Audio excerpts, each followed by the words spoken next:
Welcome to tonight's sleep story. Tonight, I invite you to look up into the endless dark of the night sky. For as long as human beings have walked this earth, we have stared upward, wondering what might be watching us in return. Long before telescopes and satellites, before we could name the planets or map the stars, strange lights have appeared in the heavens, moving against the wind, hovering silently, vanishing without a trace. Across centuries and civilizations, people have described what they saw in many ways. Celestial chariots, divine messengers, omens of war, or travelers from beyond our world. Some stories are ancient myths carved into temple walls. Others are written in military reports, declassified documents, or whispered by pilots who were trained never to speak of such things. The story you're about to hear spans thousands of years, from the mysterious sky signs of ancient empires to the modern age of radar, fighter jets, and high-definition cameras.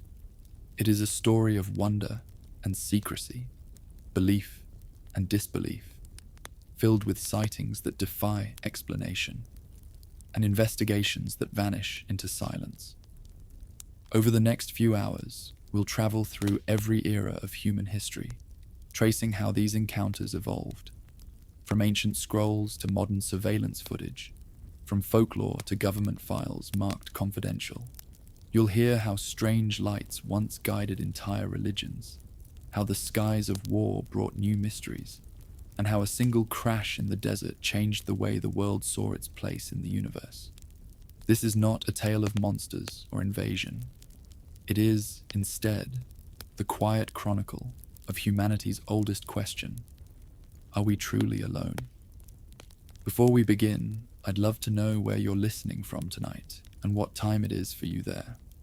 It's always fascinating to see how people across the world, from city apartments to quiet countryside homes, all gather here under the same vast sky to drift off together to these stories. Now, make yourself comfortable. Turn your brightness down. Let the gentle hum of the night surround you. Ancient lights in the sky. Before cities learned to drown the stars in their glow, the night sky was a living mystery. Every village, every empire, every traveler beneath that vast canopy looked up and saw 1,000 eyes staring back. The ancients did not call them aircraft or objects or phenomena. To them, these were messages, signs from realms beyond the mortal world. And when something unusual moved among the constellations, when fire traced its way across the heavens, or strange forms appeared where none had been before, the event would be carved into stone, written into scrolls, or passed down through the generations as sacred truth. In those early ages, the boundary between the divine and the natural was thin. Anything that defied explanation belonged to the gods. But among the old texts and chronicles, certain descriptions stand out. Too specific, too strange, too deliberate to be dismissed as simple superstition. They describe objects that moved with purpose, lights that changed direction, apparitions in the sky that seemed to watch, to react, to linger. One of the earliest known records comes from ancient Egypt, around the reign of Thutmose III, more than 3,000 years ago. According to a papyrus known today as the Tuli Papyrus, a document whose authenticity is debated but whose detail is striking, a strange occurrence unfolded over the pharaoh's armies. The scroll describes circles of fire that appeared in the sky, larger than the sun, shining with a brilliance that made the day tremble. They moved together, silent and swift, and remained in the heavens for several days. The account says the pharaoh himself went out to witness them, and that incense was offered to the gods in fear and awe. Whether myth or misinterpretation, it reveals something fundamental about the ancient world. People were watching the skies closely, and they were seeing things that didn't belong there. Thousands of miles to the east, in the Sanskrit epics of India, the heavens are filled with craft that sound eerily advanced. The ancient texts known as the Vedas, and later the Mahabharata and Ramayana, describe flying chariots called vimanas, radiant vehicles that could soar through the clouds and even beyond the atmosphere. They were said to be piloted by gods and heroes, capable of astonishing speed and weaponry. Some descriptions speak of engines powered by liquid fire, of loud thunder, of beams of light that could scorch the earth. To many, these are poetic metaphors for divine power, but to others, they read like something closer to technology, something observed and later mythologized. The Mayans, too, left clues in their carvings and codices. Their temples were aligned with celestial movements, the solstice, the equinox, the slow drift of Venus across the sky. They recorded bright stars that moved unpredictably, and even today, archaeologists still debate certain depictions that show figures descending from discs or sitting within circular pods. The Palancan sarcophagus lid, for example, resting atop the tomb of King Pakal, has long intrigued observers. It shows the ruler reclining within a complex array of symbols, surrounded by what some interpret as a machine or vessel. To scholars, it represents the tree of life and the Mayan cosmos. But to others, it's an ancient memory, something seen in the sky, later retold through art. Far to the north, the Greeks recorded their own wonders.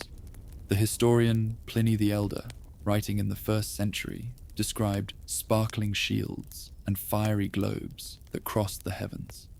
In 74 BCE, according to the Roman historian Plutarch, a battle near the city of Lydia was interrupted by what he called a silver shield, shining and spinning in the air between the two armies. Both sides reportedly halted their fighting, struck silent by the sight. In another account, Livy, one of Rome's most careful chroniclers, recorded several occasions when phantom ships were seen sailing through the clouds above Italy. The Roman Senate took such reports seriously. They were catalogued among omens, considered messages from Jupiter himself. Across the Mediterranean, in the ancient land of Israel, the prophet Ezekiel described a vision that still stirs debate thousands of years later. "I looked," he wrote, "and behold, a whirlwind came out of the north, a great cloud, and a fire enfolding itself. Within that fire were 4 living beings, each with wheels that sparkled like beryl, moving in all directions without turning." The passage, found in the Hebrew Bible, has long been read as a mystical vision, a spiritual revelation. Yet some modern interpreters, reading it through the lens of the 20th century, note that Ezekiel's description reads like someone struggling to describe a craft far beyond his understanding, a vehicle of light, motion, and sound. The Chinese imperial records offer perhaps the most disciplined documentation of all. For centuries, court astronomers maintained careful logs of celestial events, eclipses, comets, meteors, and more. Yet even among these scientific entries, there are anomalies. One report from 747 BCE describes a star that dropped down in the form of a flame, illuminating the ground.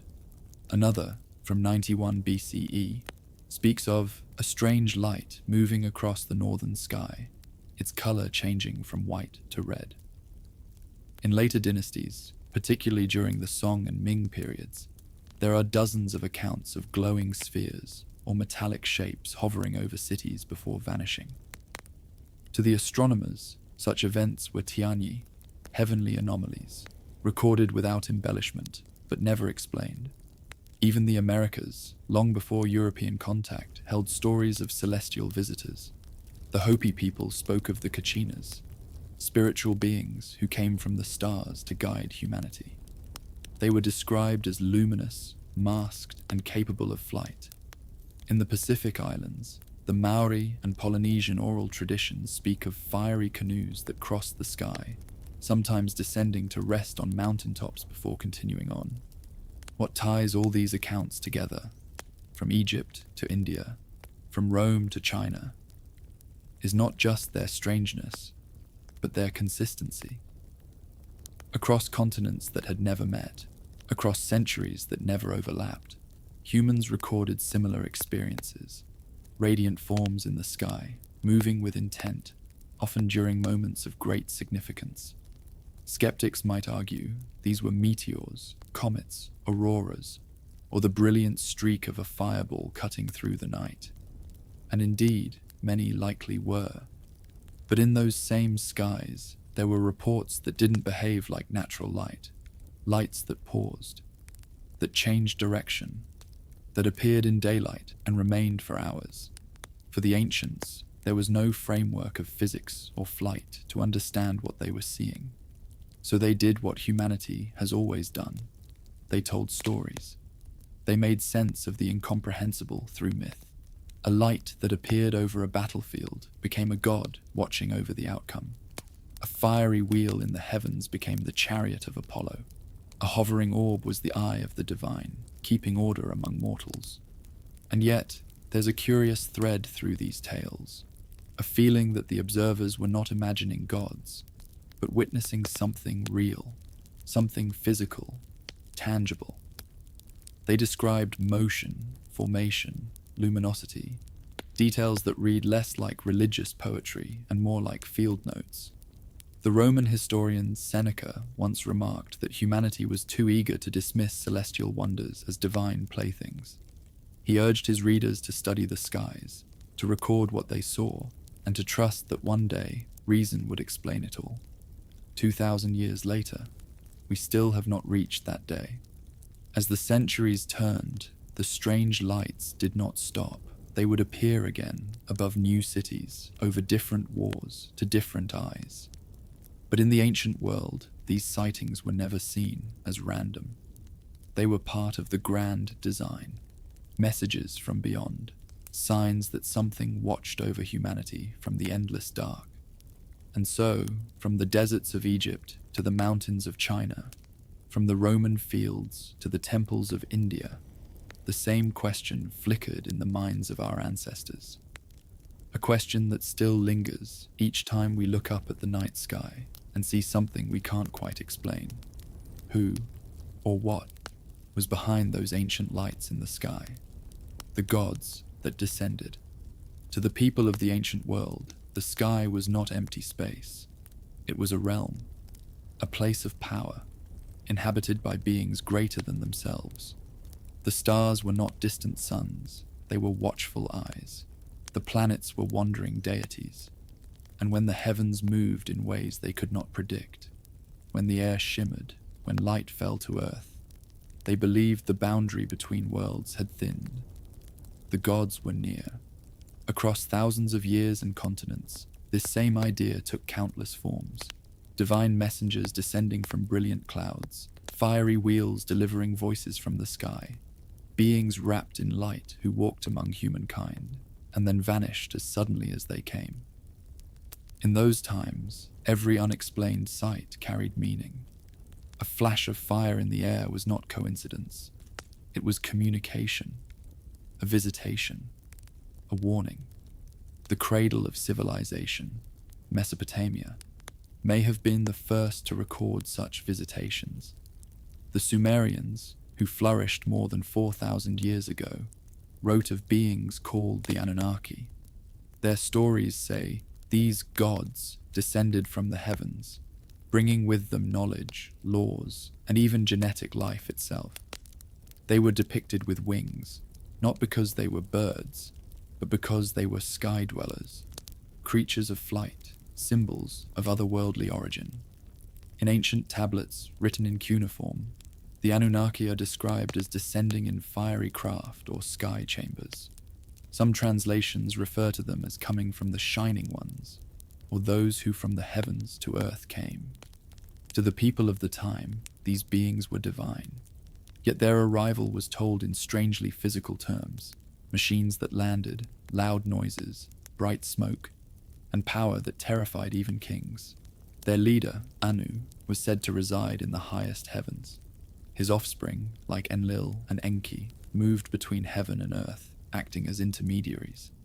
Enki, the bringer of wisdom, was often depicted emerging from a vessel surrounded by water and light. Imagery that, to later generations, seemed to echo the idea of descent from above. To the Sumerians, this was not myth in the modern sense. It was history, written record. To them, the gods were not symbols of nature. They were visitors from the realm above the sky. In Egypt, this theme reappeared.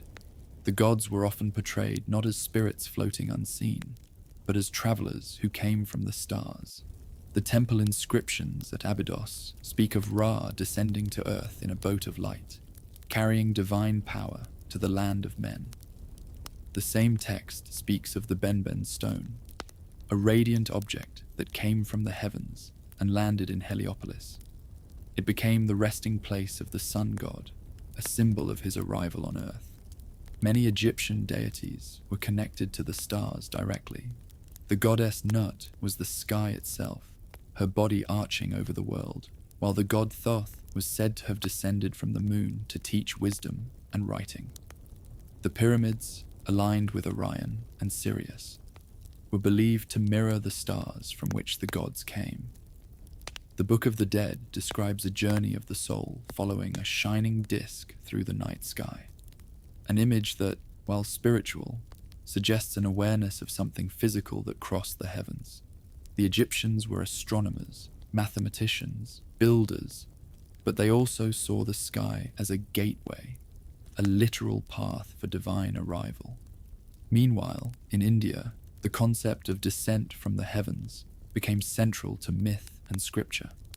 The Vedas and Mahabharata tell of the Devas, radiant beings who lived in the higher realms and visited Earth in shining craft called Vimanas. These were not metaphors for clouds or stars. The texts describe them with astonishing detail. Structures made of metal, driven by power sources that produced heat and light, capable of vertical ascent, hovering, and incredible speed. One passage from the Samarangana Sutradhara describes the craft as machines whose sides are strong and durable, made of light materials.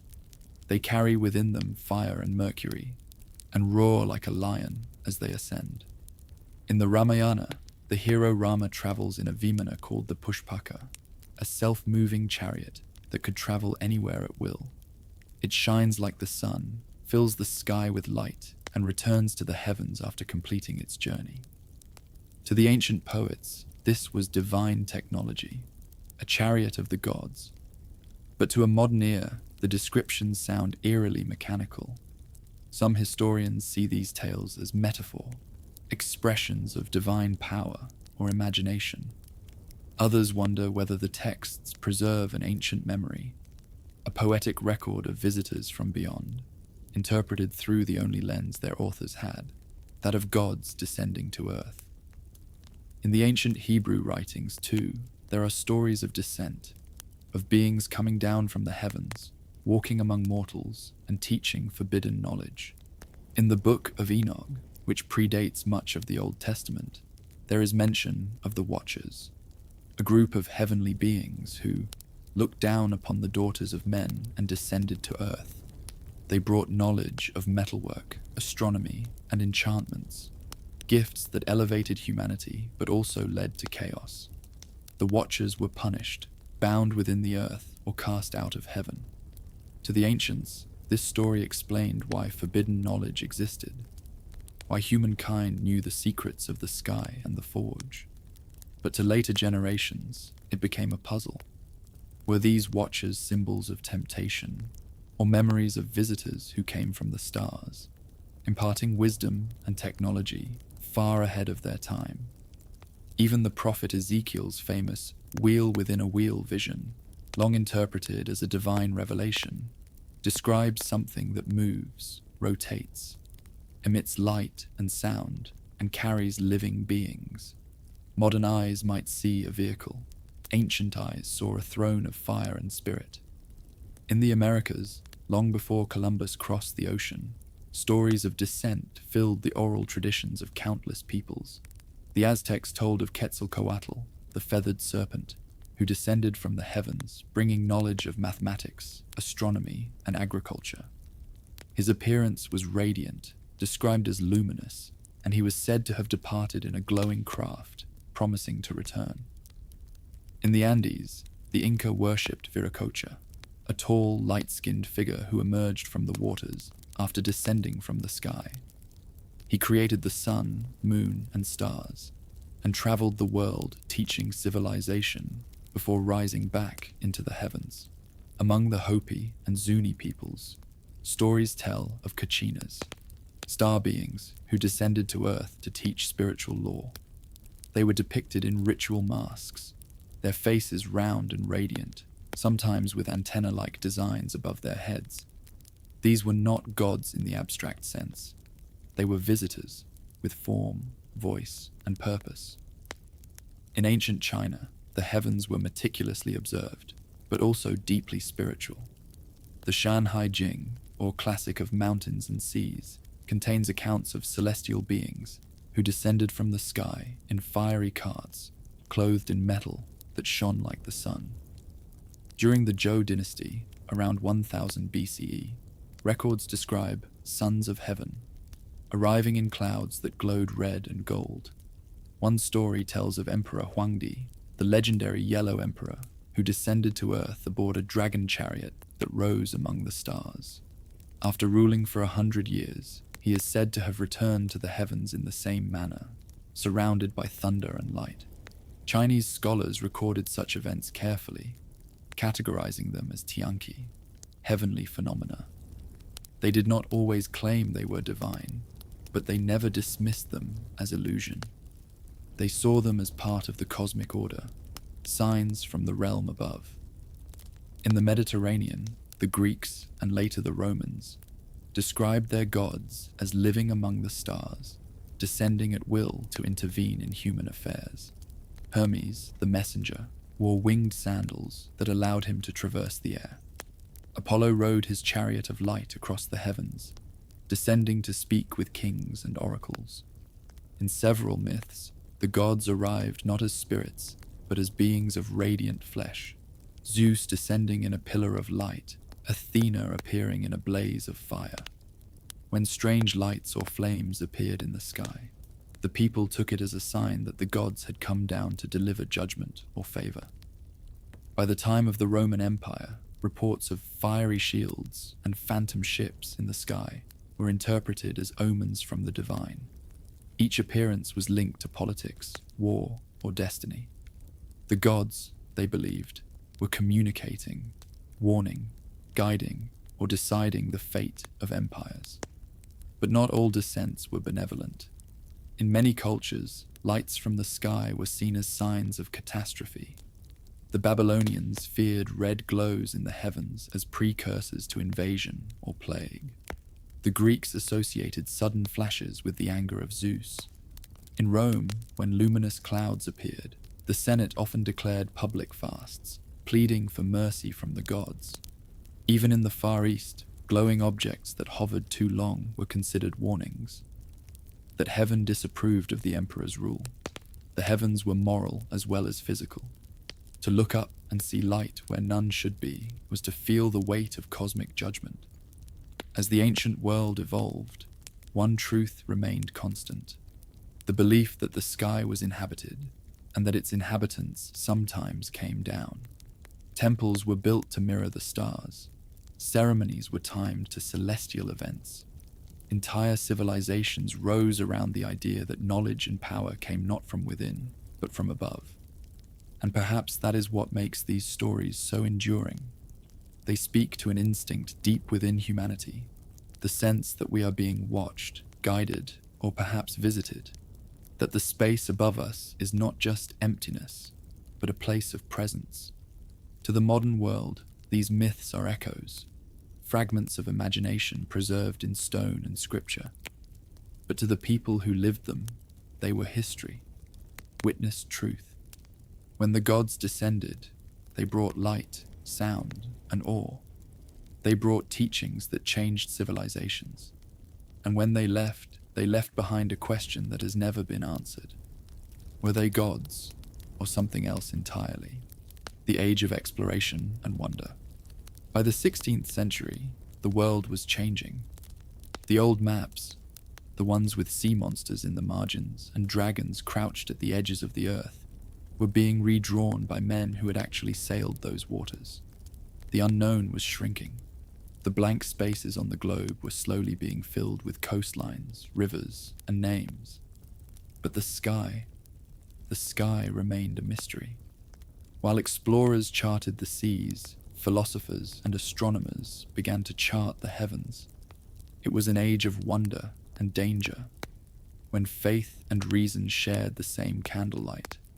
Comets burned through the sky and were seen as both omens and opportunities. Strange lights appeared above ships at sea, glowing balls of fire that hovered over the masts and danced across the rigging. To the sailors, they were St. Elmo's fire, divine guardians that visited in storms.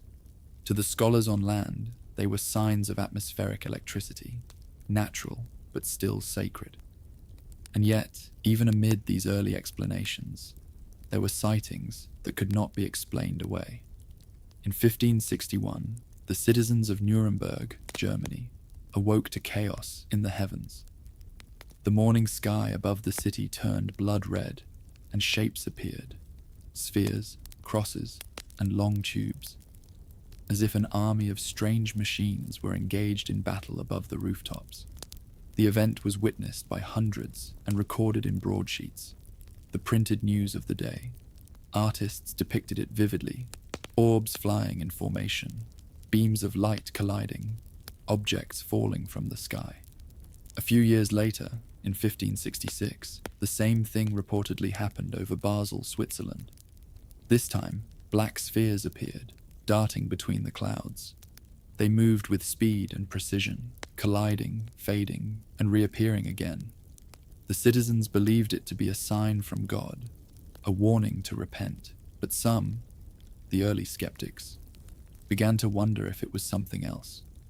In those years, the line between the divine and the physical world was beginning to blur.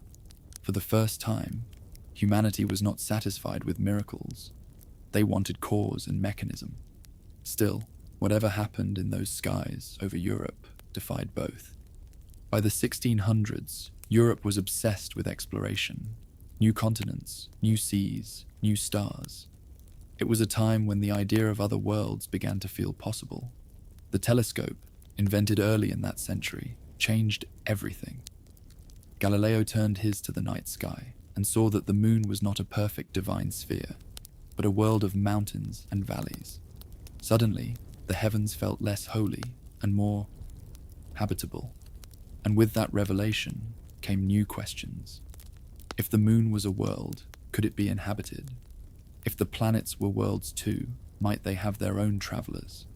Reports began to spread of ships in the clouds. In 1608, in the Netherlands, witnesses described luminous vessels that hovered silently over the harbour of Rotterdam.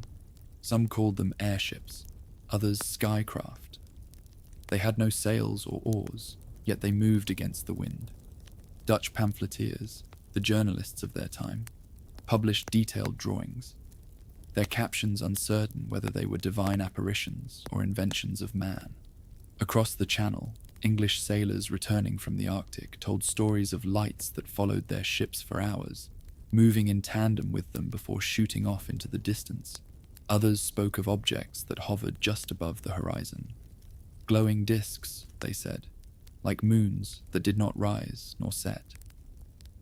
In those centuries, such accounts travelled slowly, carried by letters and books, whispered in taverns and shipyards.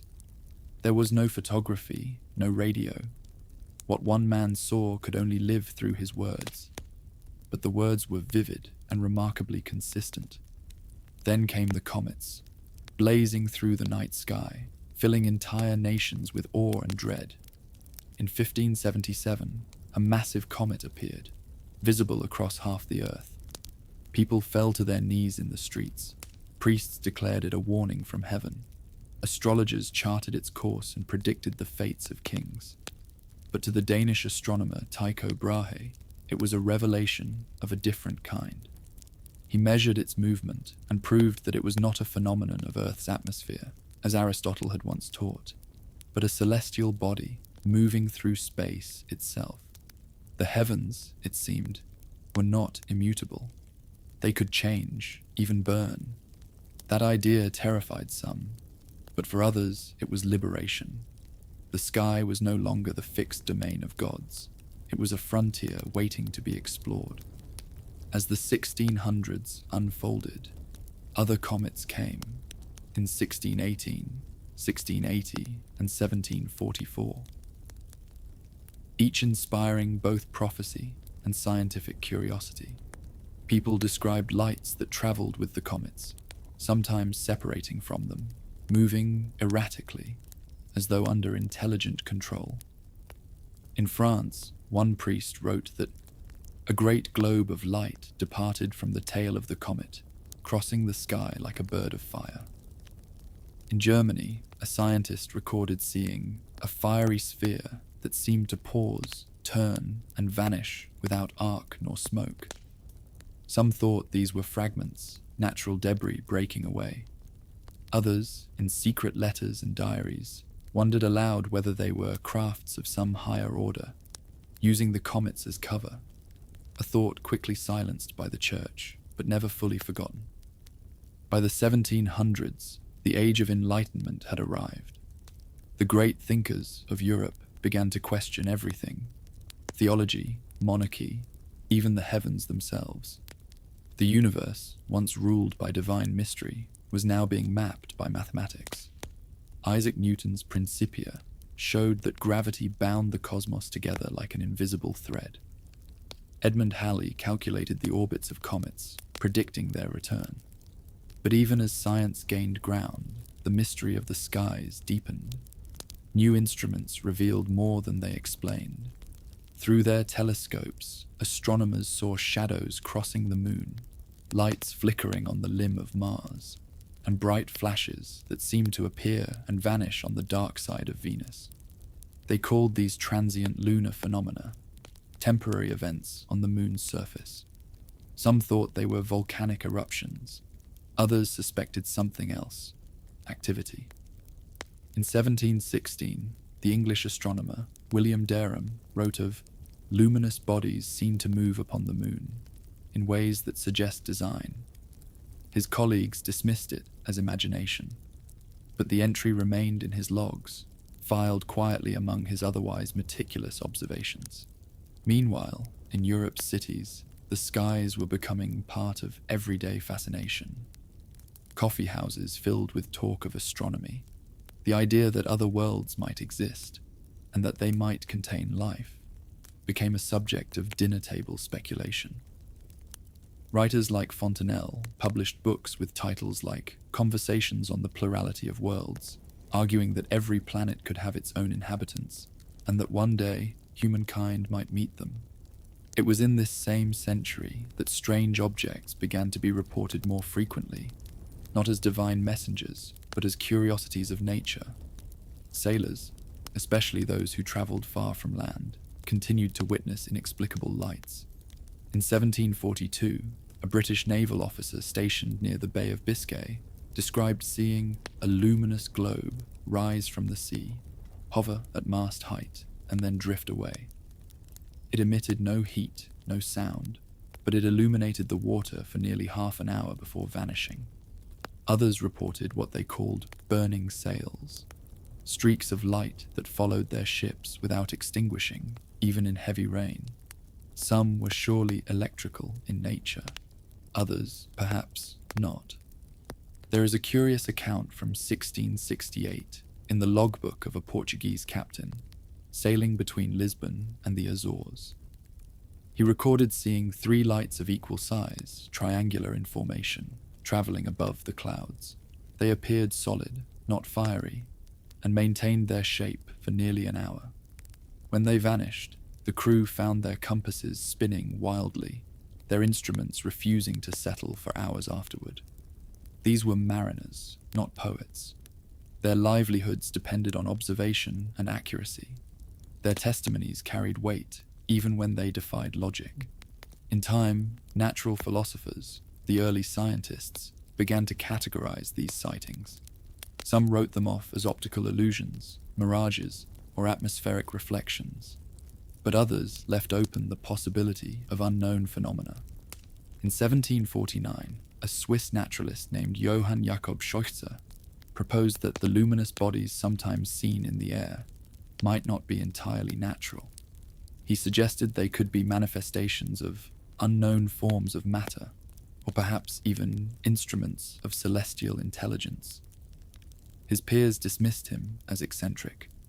In France, the astronomer and writer Charles Bonnet went further, speculating that the universe was full of life, not just on planets, but in the very space between them. "What if," he wrote, "the void is not empty at all, but teeming with invisible beings, moving upon currents of ether as fish upon the sea?"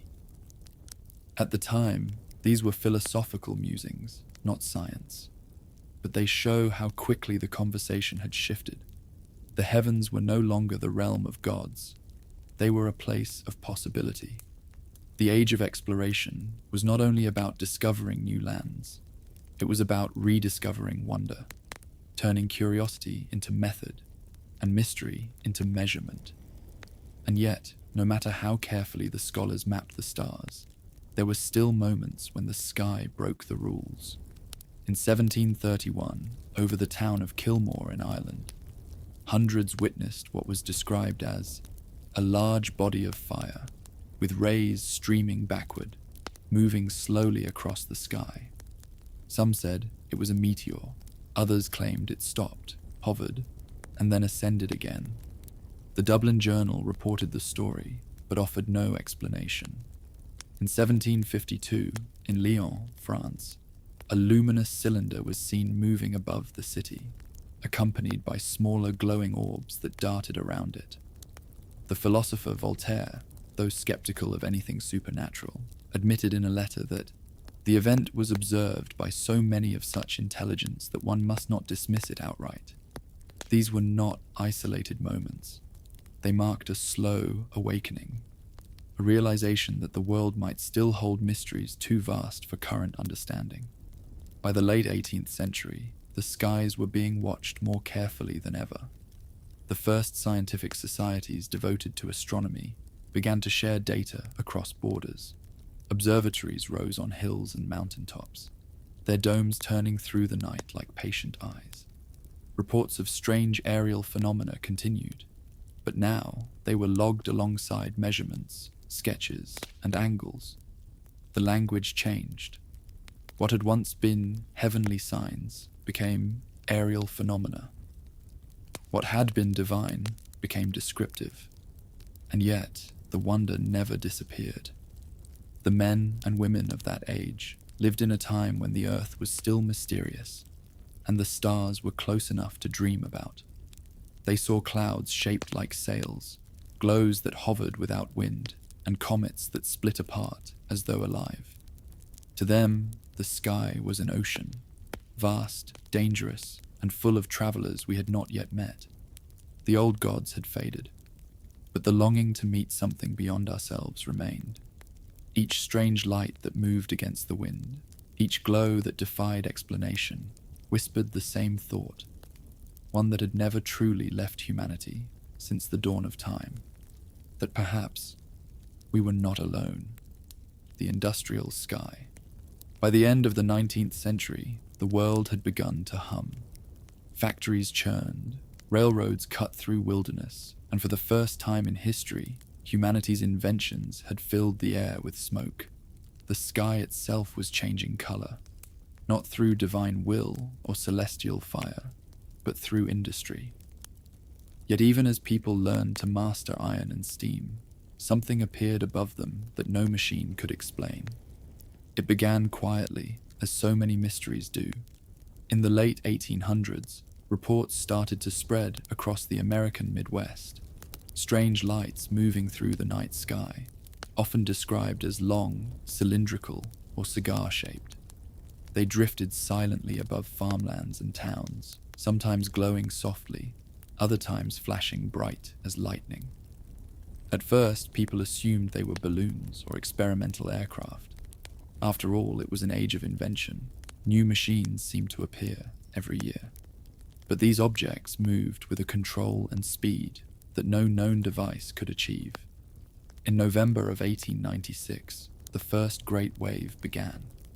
One evening, over Sacramento, California, hundreds of witnesses looked up to see a large, elongated craft moving slowly against the wind.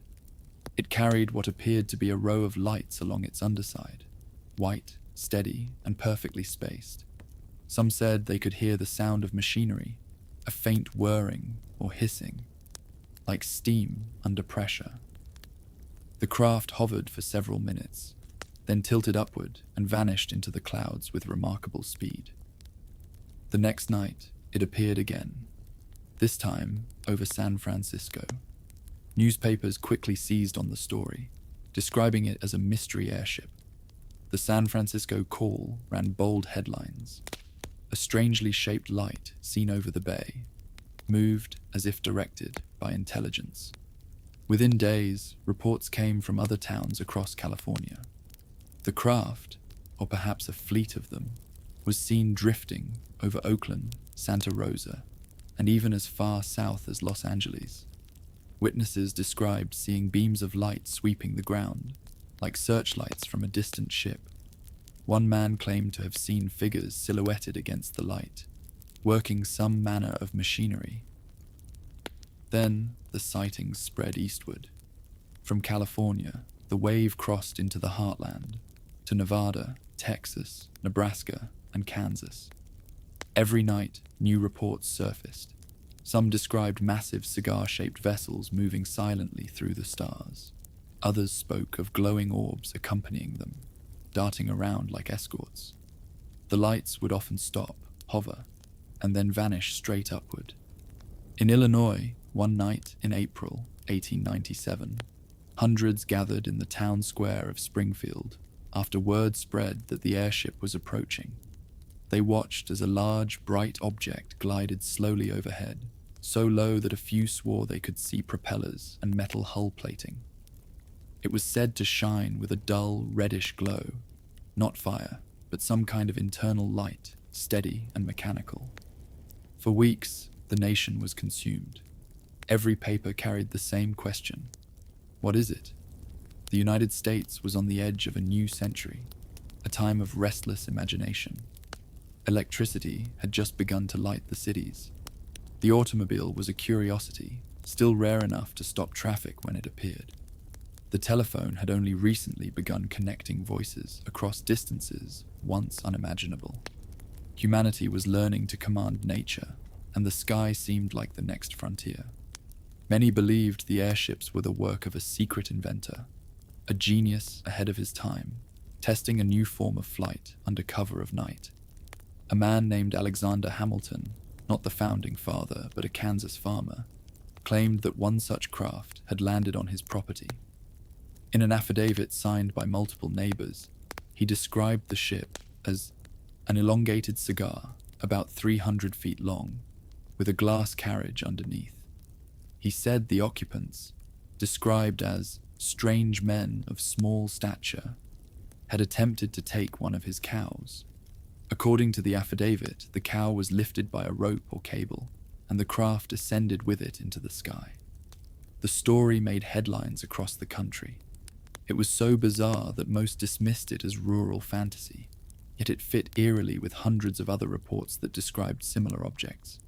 Newspapers began sending reporters to investigate. Some found credible witnesses, mayors, police officers, lawyers, people of standing who had nothing to gain from wild tales. Others uncovered pranksters, farmers rigging lanterns to kites or weather balloons. Still, even after hoaxes were exposed, the lights continued to appear. The phenomenon refused to fade. In Texas, the sightings reached their peak. One of the most famous accounts came from the small town of Aurora in April 1897. The local newspaper, the Dallas Morning News, reported that an airship had crashed into a windmill on a farm, scattering debris across the property. Among the wreckage, the story claimed, was a small humanoid body, not of this world. The townsfolk reportedly buried the being in the local cemetery. Skeptics, then and now, have debated the Aurora incident endlessly. Some believe it was a hoax crafted to revive the struggling town's economy. Others note that the article was written in the same period as hundreds of verified sighting reports. Whether real or fabricated, the Aurora story became legend, one of the earliest modern accounts to blend the technological and the otherworldly.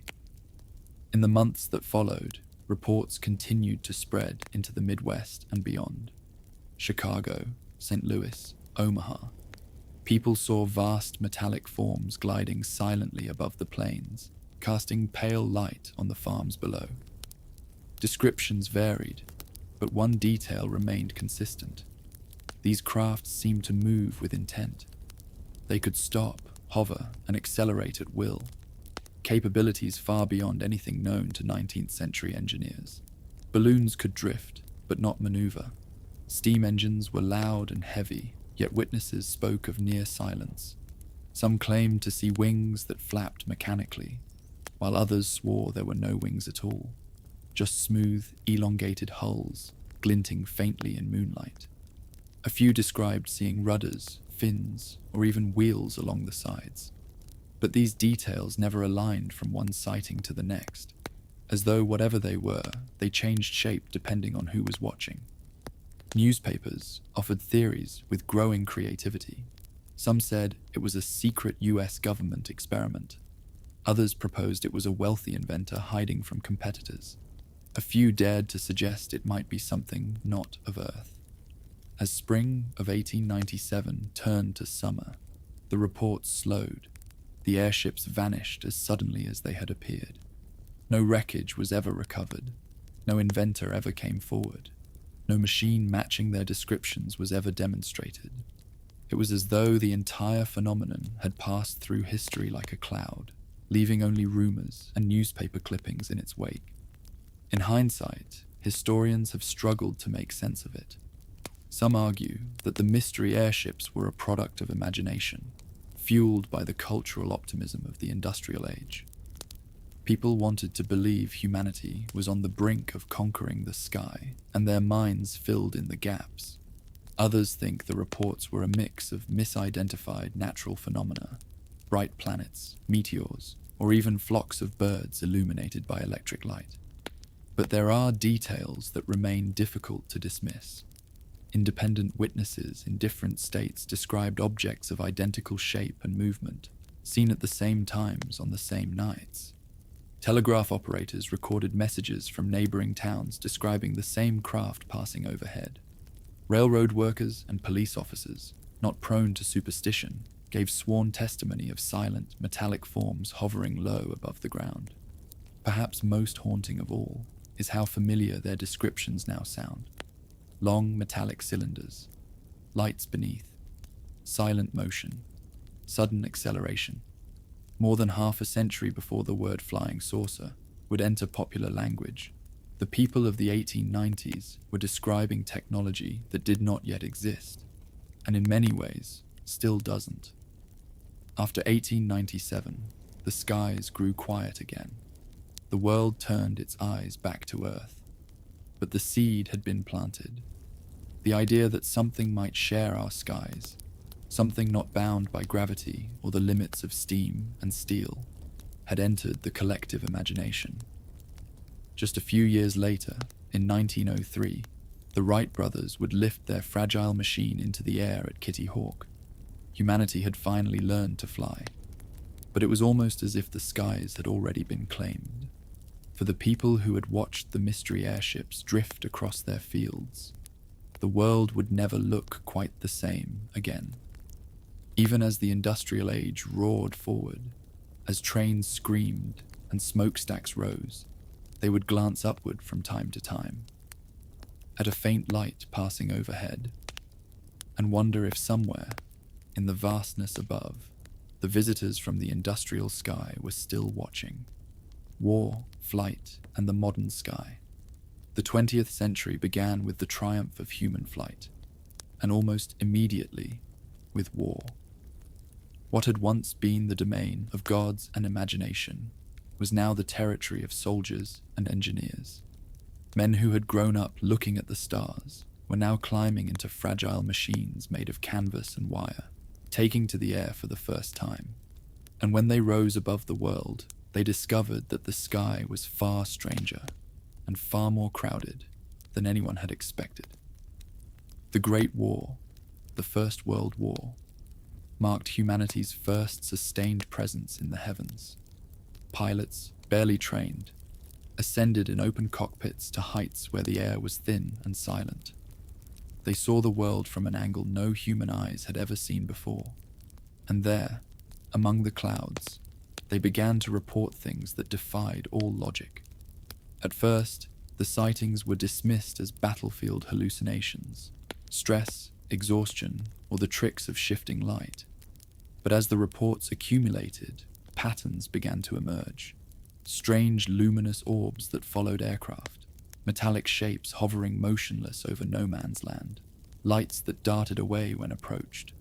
In 1916, near Verdun, French pilots reported glowing spheres that appeared during night patrols, pacing their planes with effortless motion. The objects emitted no heat and produced no sound. They did not behave like enemy flares or artillery shells. They moved intelligently, keeping perfect formation before vanishing into the clouds. British airmen began seeing them too. A Royal Flying Corps officer wrote in his logbook of a brilliant red light that approached his biplane at tremendous speed, stopped, and then reversed direction instantly. Something no known aircraft could do. The object made no noise, left no smoke, and seemed to pulse with a steady inner glow. By the end of the war, pilots on all sides had encountered similar phenomena. Some thought they were secret German weapons, perhaps electrically powered drones, or some new chemical technology. Others speculated they might be ball lightning, or plasma discharges triggered by the engines. But none of these explanations fit all the sightings. The lights seemed to appear at random, ignoring the front lines, and displayed control far beyond any experimental device of the era. When the war ended in 1918, those who had seen them rarely spoke of it. The world was weary of mystery. Millions were dead, empires had fallen, and the age of aviation was still in its infancy. Yet among veterans of the air, the stories persisted, of ghostly lights that moved with purpose, as if observing from above. 2 decades later, the skies would again fill with war. But this time, the phenomenon would return, stronger, brighter, and more undeniable than ever before. By the 1940s, human flight had advanced dramatically. The Second World War brought with it a new kind of sky, one filled with radar, jet engines, and high-altitude bombers. Pilots flew faster and higher than ever before, cutting through darkness with powerful spotlights and radio contact. But despite all their instruments and technology, something else shared that sky with them. They called them Foo Fighters. The name came from the American comic strip Smokey Stover, in which the word foo was used as a nonsense term. To the pilots of the US 415th Night Fighter Squadron, Foo Fighters became their shorthand for the glowing orbs that danced around their aircraft. These lights appeared suddenly during missions over Germany and occupied France in late 1944. They were not enemy planes. They were not flares. And they did not behave like anything built by human hands.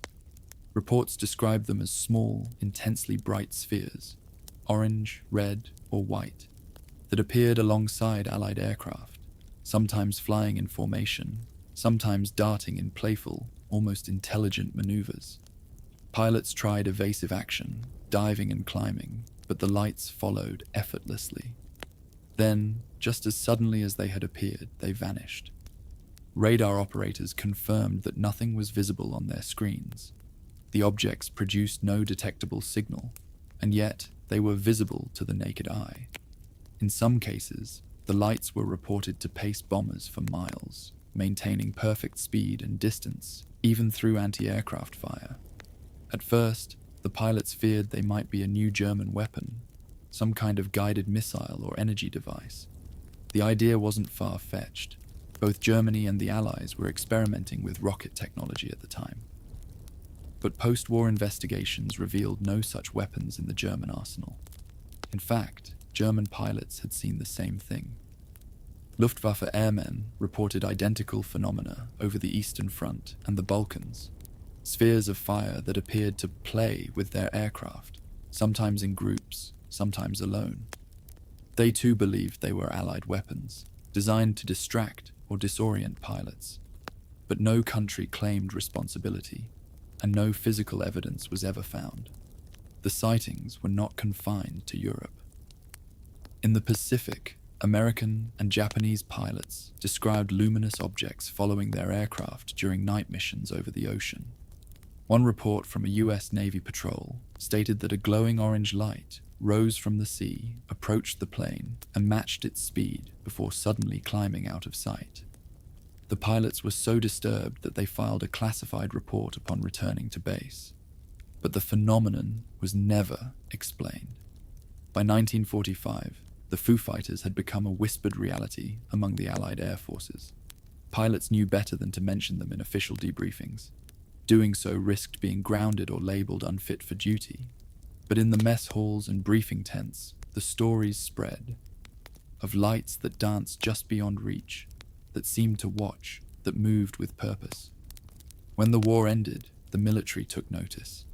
Intelligence agencies on both sides began collecting reports, trying to determine whether these phenomena were weapons or something entirely new. American intelligence officers interviewed dozens of pilots, engineers, and radar operators, compiling what would become some of the first official UFO files in modern history. One 1945 report concluded that the objects displayed a degree of intelligence not consistent with natural phenomena. Another, more cautious, stated that no enemy device can account for the observed behavior. The term UFO would not exist for another decade, but the phenomenon had already taken form. As the world transitioned from war to uneasy peace, aviation technology leapt forward. Jet propulsion, radar, and early rocketry brought humanity closer to the edge of space. But alongside these advancements came an unsettling realization. The more we explored the sky, the more we encountered things we could not explain.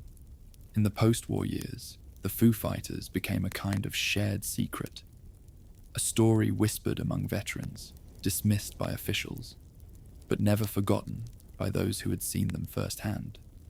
They described not just lights, but presence, a feeling that something watched from just beyond reach, curious but detached, as though studying the madness of human conflict from above.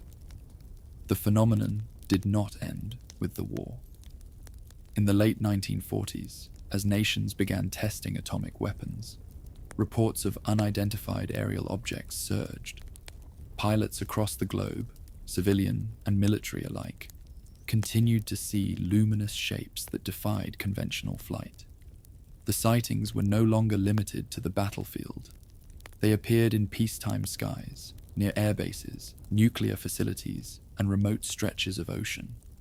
The modern era of UFOs had begun.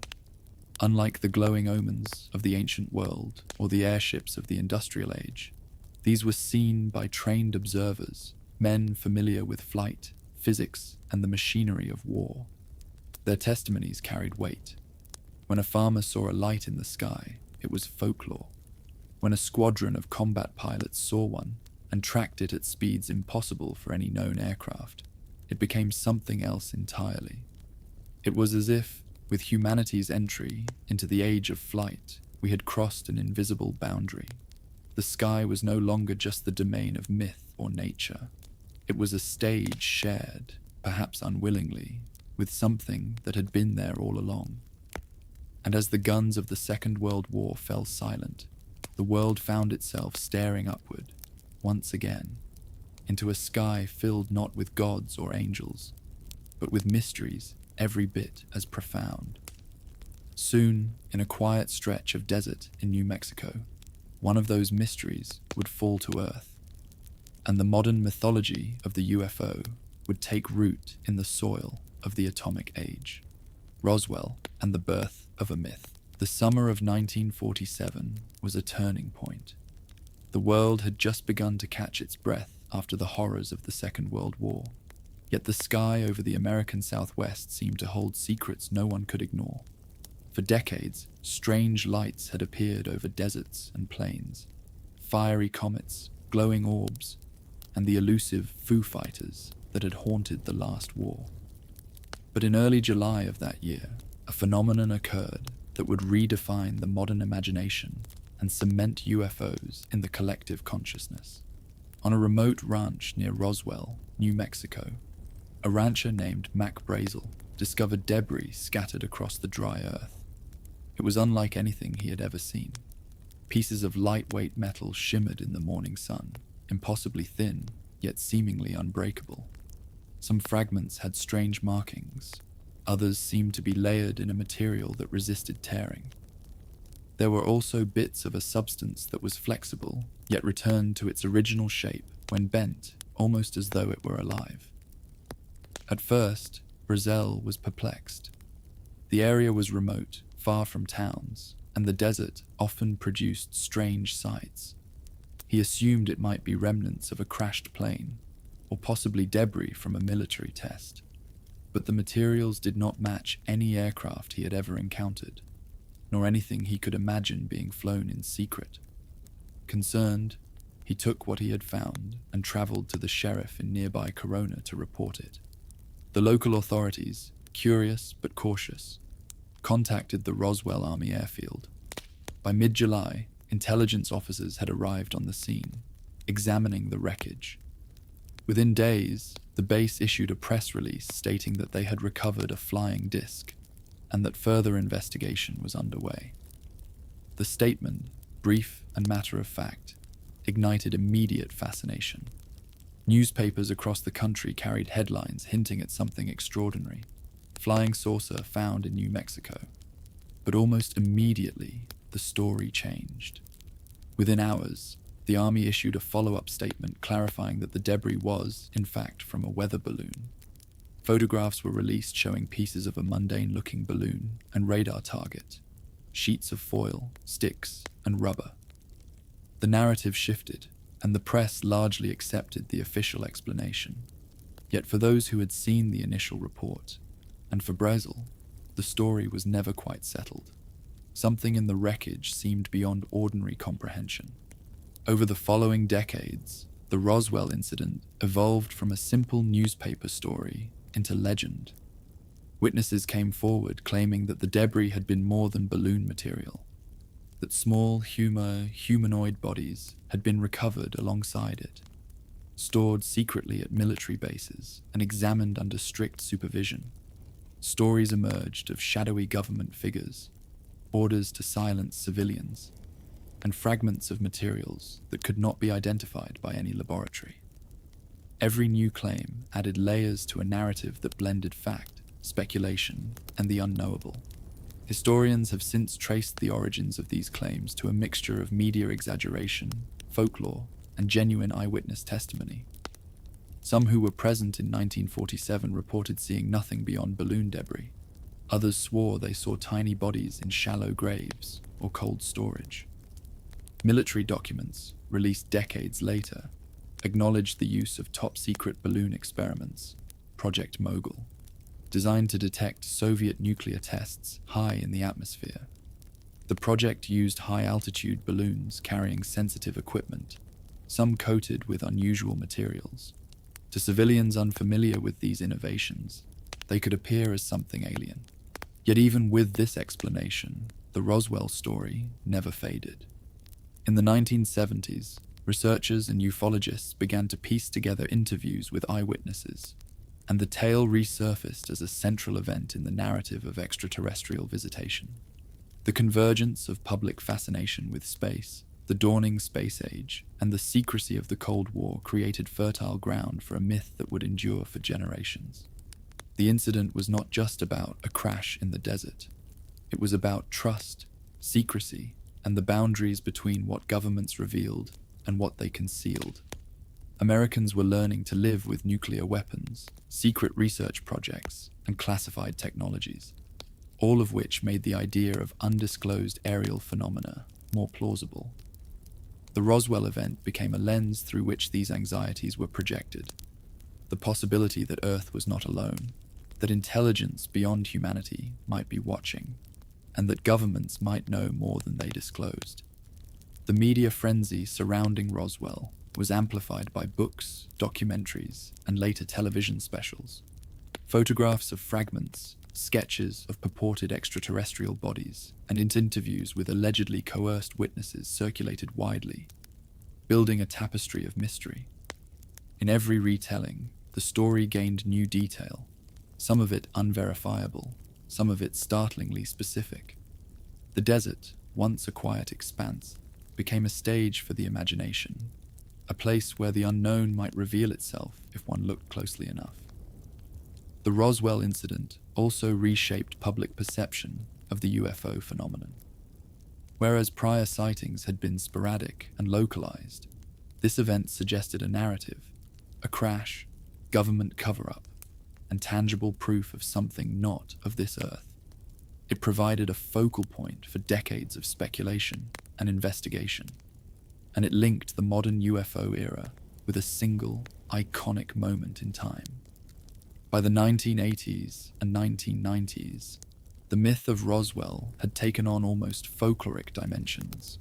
Conventions were held, films were made, and researchers scoured declassified documents, seeking evidence of what had truly occurred in that quiet stretch of New Mexico desert. The story persisted because it spoke to a human need, to believe that there is more to the world than what is visible, that intelligence beyond our understanding might exist, and that glimpses of it could appear in the most unexpected places. Roswell also marked a turning point in how governments dealt with UFO sightings. It was no longer just a curiosity to dismiss. It became a potential national security concern.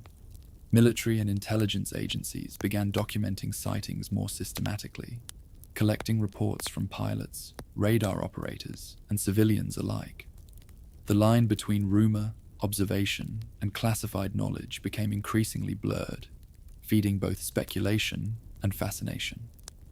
Ultimately, the Roswell incident is not simply about a single crash in the New Mexico desert. It represents the birth of the modern UFO era, a moment when ancient wonder, wartime encounters, and human curiosity converged. It created a template for every UFO story that followed: mysterious object, public intrigue, government secrecy, and the tantalizing possibility that humanity had glimpsed something not of this world. Even now, 70 years later, the desert remains silent, and the debris, if it ever existed beyond memory, has long vanished. But the legend of Roswell endures, a symbol of the mystery that continues to hover above us, elusive, enigmatic, and impossible to ignore. The event did more than spark fascination. It created a framework. From that day forward, sightings were no longer isolated curiosities. They became part of a narrative in which the sky could harbor secrets, the government might conceal them, and humanity's understanding of its place in the universe was suddenly incomplete. Roswell taught the world to look up again and to wonder. Project Blue Book. After Roswell, the United States found itself in a world increasingly defined by speed, technology, and suspicion. The Cold War had begun in earnest, and with it came both fear and curiosity. Airplanes flew faster and higher, nuclear weapons loomed over entire continents, and the possibility that the skies might hold something beyond human understanding became a matter of national concern. It was in this climate that the US Air Force initiated what would become the most famous official investigation into unidentified flying objects in history, Project Blue Book. Though not the first of its kind, Blue Book was unique in scope and duration. It grew from earlier efforts, such as Project Sign and Project Grudge, which had attempted to catalogue and explain sightings that pilots, civilians, and military personnel reported during the late 1940s. Early on, the Air Force had been cautious. They did not want to stoke public panic, but at the same time, they could not ignore reports from trained observers. pilots and radar operators whose credibility was difficult to dismiss. In 1952, Project Blue Book was formally established at Wright-Patterson Air Force Base in Dayton, Ohio. Its stated mission was simple: to determine if UFOs were a threat to national security and to scientifically analyze the data. Behind this objective, however, lay an unspoken tension. The Air Force sought to maintain public trust while also controlling information, navigating between the pressures of transparency, speculation, and secrecy. The project amassed an extraordinary volume of data. Thousands of sightings were reported from across the country, ranging from mundane explanations, weather balloons, Venus, atmospheric phenomena, to the utterly inexplicable. Some incidents involved radar tracking of fast-moving objects that disappeared without a trace. Others included pilots' accounts of lights performing maneuvers impossible for conventional aircraft. Civilians contributed reports as well: bright orbs, metallic discs hovering silently, and objects that seemed to defy gravity entirely. The Air Force classified each report, meticulously logging details: location, time, weather conditions, observer credibility, and any photographic evidence. Analysts attempted to categorize sightings into three main outcomes: identified, unidentified, and insufficient information. Over time, more than 12,000 sightings were documented under Project Blue Book. Roughly 70% were explained by natural phenomena or human-made objects, but a significant portion remained unexplained, defying conventional reasoning. One of the most famous periods of Blue Book activity occurred during the summer of 1952, when multiple UFO sightings over Washington, D.C. attracted national attention. Reports came from both the public and military personnel. Lights that appeared near the Capitol, moving at tremendous speeds, performing impossible maneuvers, and disappearing from radar. Fighter jets were scrambled to intercept, but the objects outran them, vanished, or performed sudden reversals of direction. The media covered the events extensively, prompting questions from Congress and creating widespread fascination. Blue Book investigators, under pressure, attempted to provide logical explanations: temperature inversions, misidentified aircraft, or optical illusions. Yet the public remained skeptical, and many of the sightings defied simple resolution.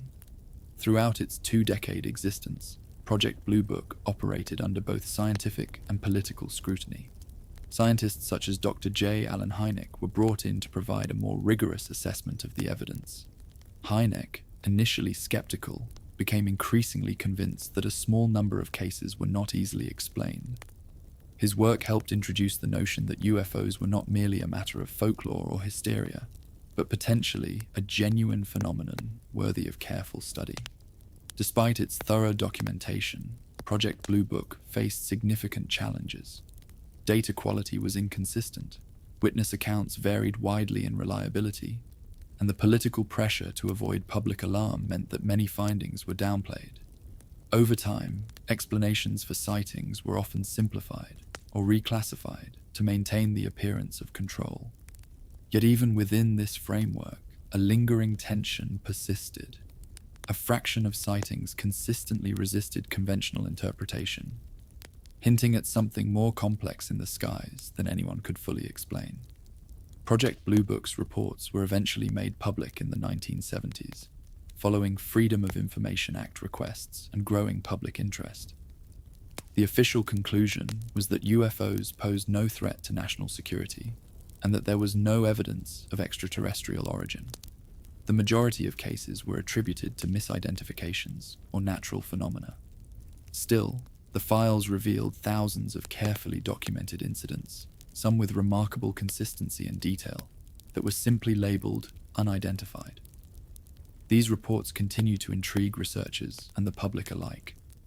Perhaps the most significant legacy of Project Blue Book was how it shaped public perception. On one hand, it signaled that the government was taking UFOs seriously, lending credibility to reports from trained observers. On the other, It demonstrated the extent to which information could be managed and narratives controlled, reinforcing suspicion that some knowledge was being withheld. For decades, enthusiasts would pore over the Blue Book files, analyzing every case, looking for anomalies, and challenging official explanations. The tension between transparency and secrecy became a defining feature of UFO culture. By the time Project Blue Book was officially closed in 1969, its influence had already spread far beyond military circles. The meticulous records, eyewitness testimonies, and scientific analyses created a foundation for modern ufology. Authors, journalists, and researchers began to sift through the archives, identifying patterns and reporting cases that remained unexplained. The notion that the skies might host phenomena beyond human comprehension became entrenched in the cultural imagination. Project Blue Book also reflected the broader context of its era. The Cold War was in full swing, and the United States was developing advanced aviation and missile technologies. Any unidentified object could, theoretically, represent a threat, whether foreign or otherwise. The combination of credible sightings, media attention, and geopolitical tension created a perfect storm for mystery, speculation, and the birth of modern UFO culture. Though Blue Book faded from public view, quietly relegated to archives and government records, its legacy endures. It demonstrated that, despite centuries of scientific advancement, there remained a profound uncertainty about what might exist above us. The thousands of reports, carefully logged and catalogued, serve as a reminder that the sky is not a fully known domain, that even with radar, pilots, and meticulous observation, there are phenomena that elude explanation. Project Blue Book quietly closed, but it left an open question. If trained observers, using the best tools of the mid-20th century, could witness events they could not explain, then what had humanity truly glimpsed in the skies? It was a question that would continue to shape the UFO phenomenon for decades to come.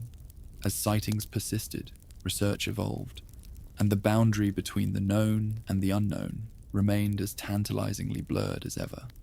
Cold War shadows.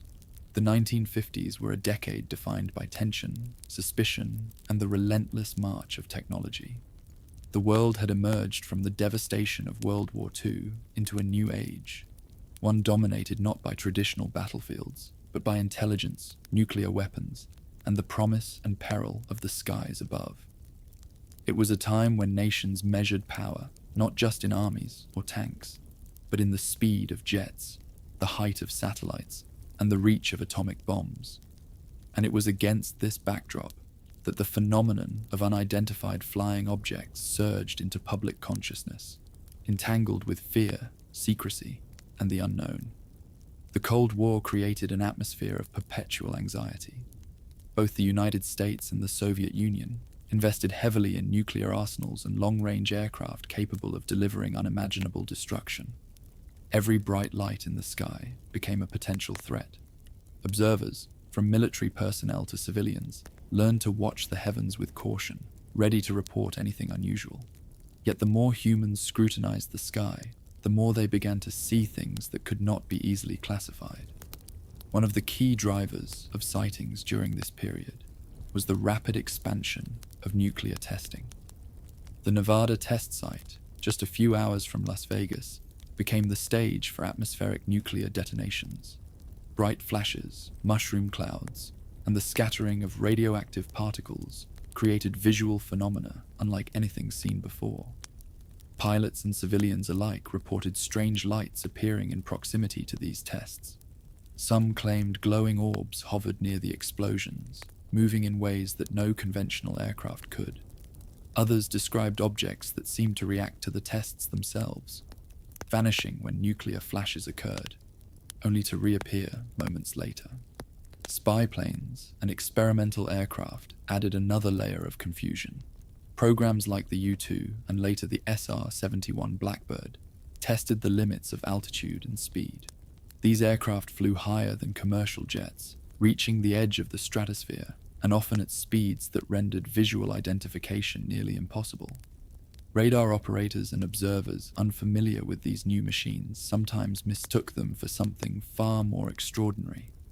Pilots occasionally reported encountering luminous objects performing maneuvers their own aircraft could not achieve, or streaking across the sky with speeds that seemed impossible.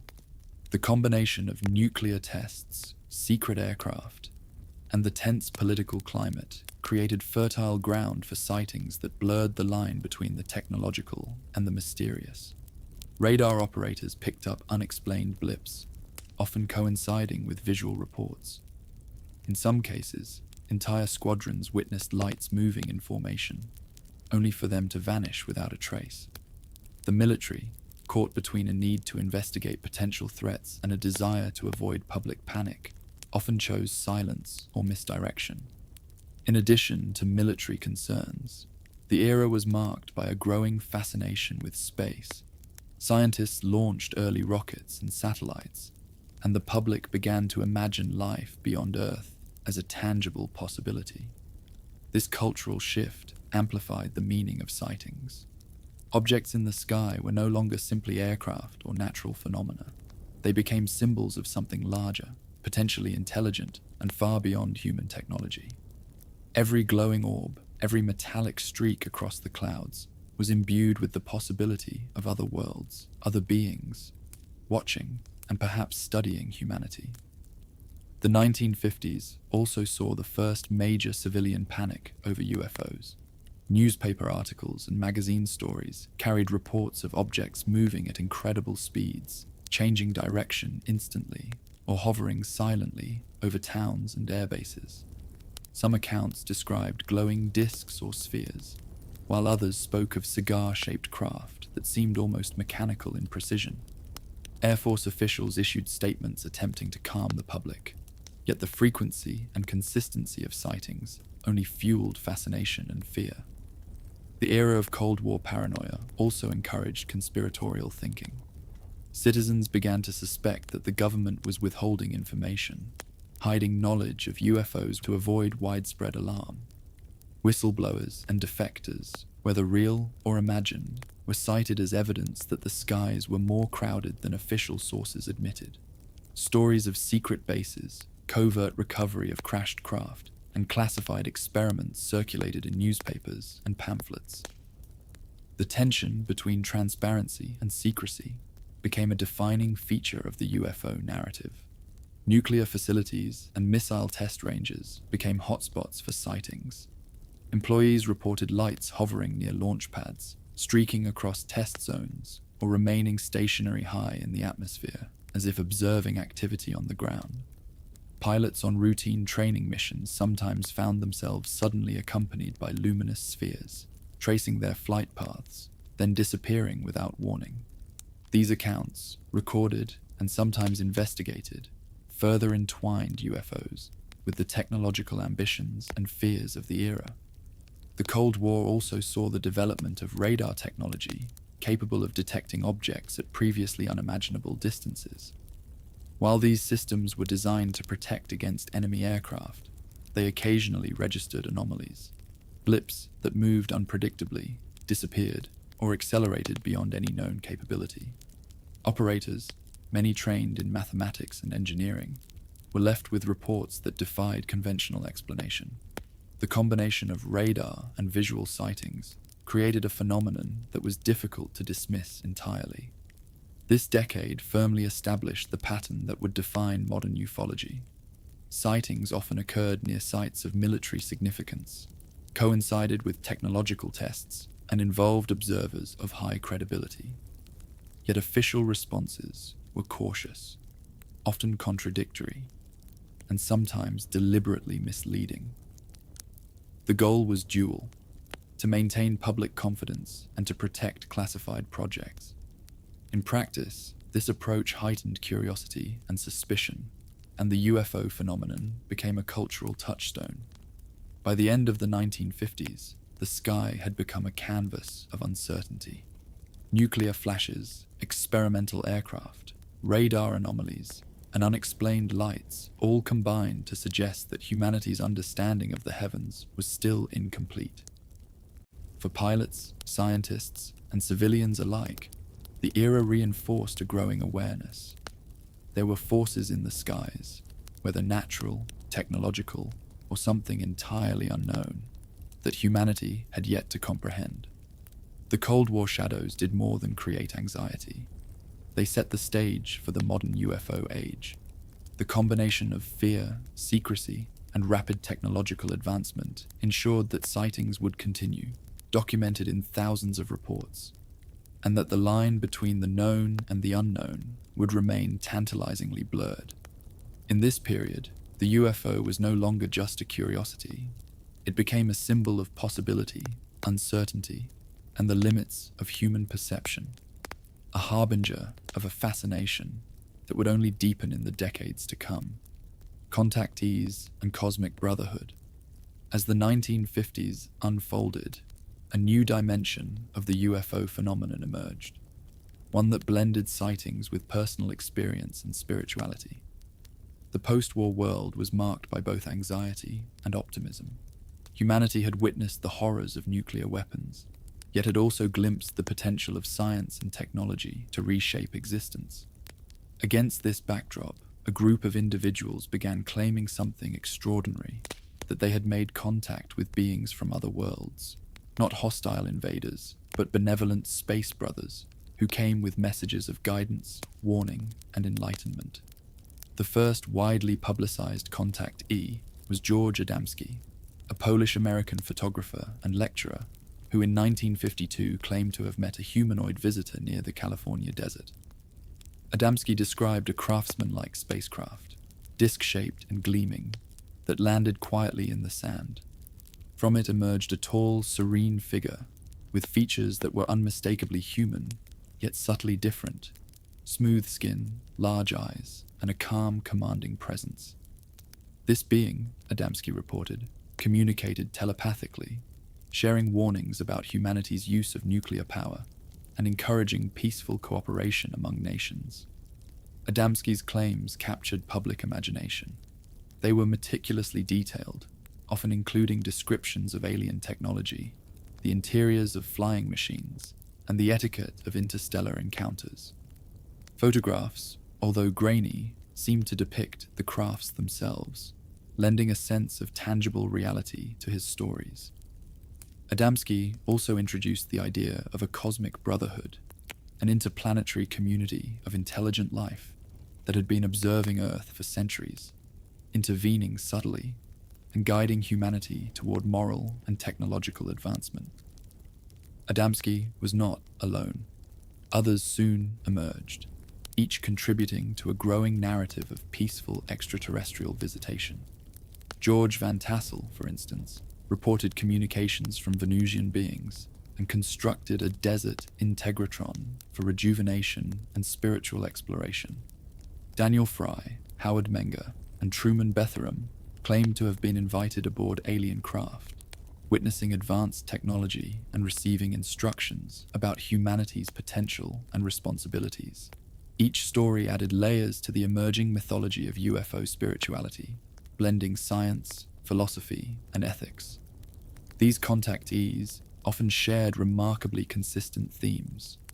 The visitors were nonviolent, highly intelligent, and morally superior. They warned against the misuse of nuclear weapons, pollution, and societal discord, urging humans to evolve both technologically and spiritually.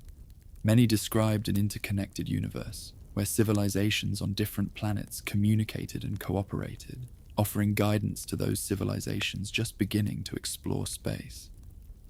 In their accounts, the sky was no longer a place of mere observation. It had become a bridge between worlds. Media coverage amplified these stories. Magazines and newspapers featured photographs, interviews, and serialized accounts of encounters. Television programs and radio shows allowed contactees to reach broader audiences, and public lectures often drew thousands. The fascination was not merely with the objects themselves, but with the idea that humanity was not alone, and that others might be watching, offering guidance, or attempting to shape the future in subtle ways. Skeptics abounded, of course. Critics suggested hoaxes, psychological delusions, or elaborate fabrications. Some claimed that the photographs were staged, the stories embellished, and the moralistic messages a reflection of post-war anxieties. Yet the sheer volume of reports, combined with the credibility of many witnesses, ensured that the contactee phenomenon could not be entirely dismissed. Even if some encounters were imagined or exaggerated, the cultural impact was profound. The narratives of contactees reflected a society in transition. The atomic age had awakened both fear and possibility. Humanity's newfound technological power was matched by a recognition of vulnerability, the ability to destroy the world with a single decision. Contactees provided a vision of guidance and hope, beings who had achieved technological mastery but used it with restraint and moral purpose. Their messages suggested that intelligence in the universe was not synonymous with aggression, but with responsibility and foresight. In addition to moral guidance, the contactees introduced a new vocabulary and symbology to the UFO phenomenon. Terms such as space brothers, cosmic consciousness, and interplanetary federation began appearing in books, lectures, and newsletters. Rituals, meditation practices, and philosophical teachings accompanied many encounters. Followers sometimes attempted to recreate the conditions described by the visitors, seeking personal experiences of communion or revelation. UFO spirituality became both a social and cultural movement, inspiring art, literature, and discourse about humanity's place in the cosmos. These claims also intersected with emerging scientific curiosity. Engineers, physicists, and amateur astronomers were intrigued by the detailed descriptions of alien craft, propulsion systems, and energy sources. While skeptics dismissed many claims as fantasy, others began to consider whether certain principles described by contactees might one day inform human technology. The blending of speculative science with spirituality created a unique lens through which the UFO phenomenon could be understood, a bridge between observation and aspiration, between wonder and inquiry. The 1950s contactee movement also had geopolitical undertones. The messages often included warnings about global conflicts, advocating disarmament and cooperation. In an era defined by nuclear brinkmanship and ideological struggle, these narratives offered both critique and hope. They suggested that extraterrestrial intelligence could serve as a moral compass, a reminder that the survival of humanity depended not just on technological achievement, but on ethical responsibility. Even decades later, the legacy of the contactees endures. Their stories shaped the popular imagination, inspiring films, television shows, and books. They laid the foundation for a cultural expectation that UFO encounters were not only possible, but also potentially benevolent. The notion that visitors from other worlds might communicate guidance rather than threat remains a recurring theme in modern UFO narratives. By the end of the 1950s, the contactee phenomenon had firmly established itself as a central element of UFO lore. It was a period when the skies seemed alive with possibility, when ordinary people claimed extraordinary experiences, and when humanity was invited to consider that we were part of a much larger cosmic community. The message was clear. The universe might not be hostile, but it demanded respect, understanding, and careful attention.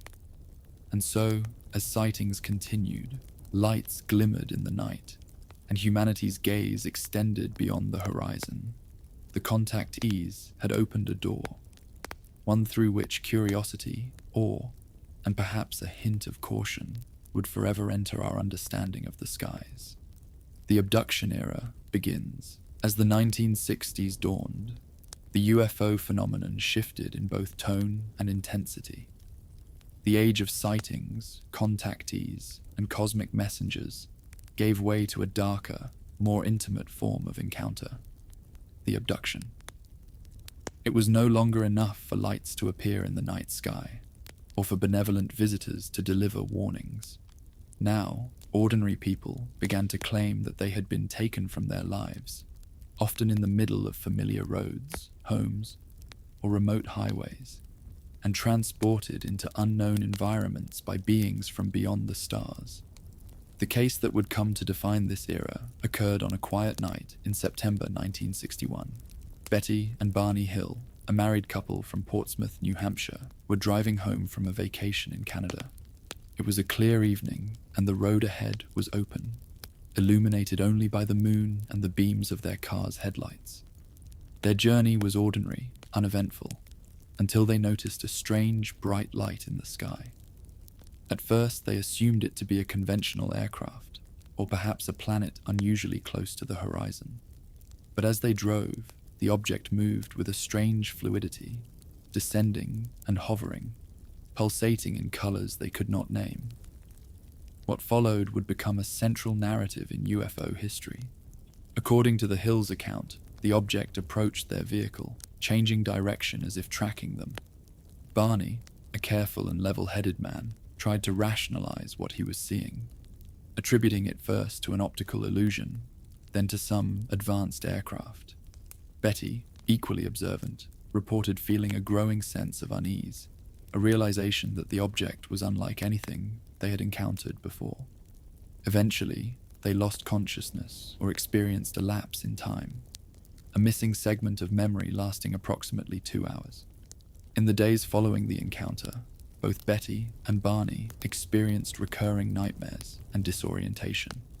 They described vivid, troubling dreams of being aboard a strange craft, surrounded by humanoid figures whose features were at once human-like and alien. These beings studied them, performed examinations, and communicated in ways that transcended ordinary language. The memories were disjointed, surreal, yet remarkably consistent between husband and wife. The details would later be verified through hypnosis, a method both controversial and revealing.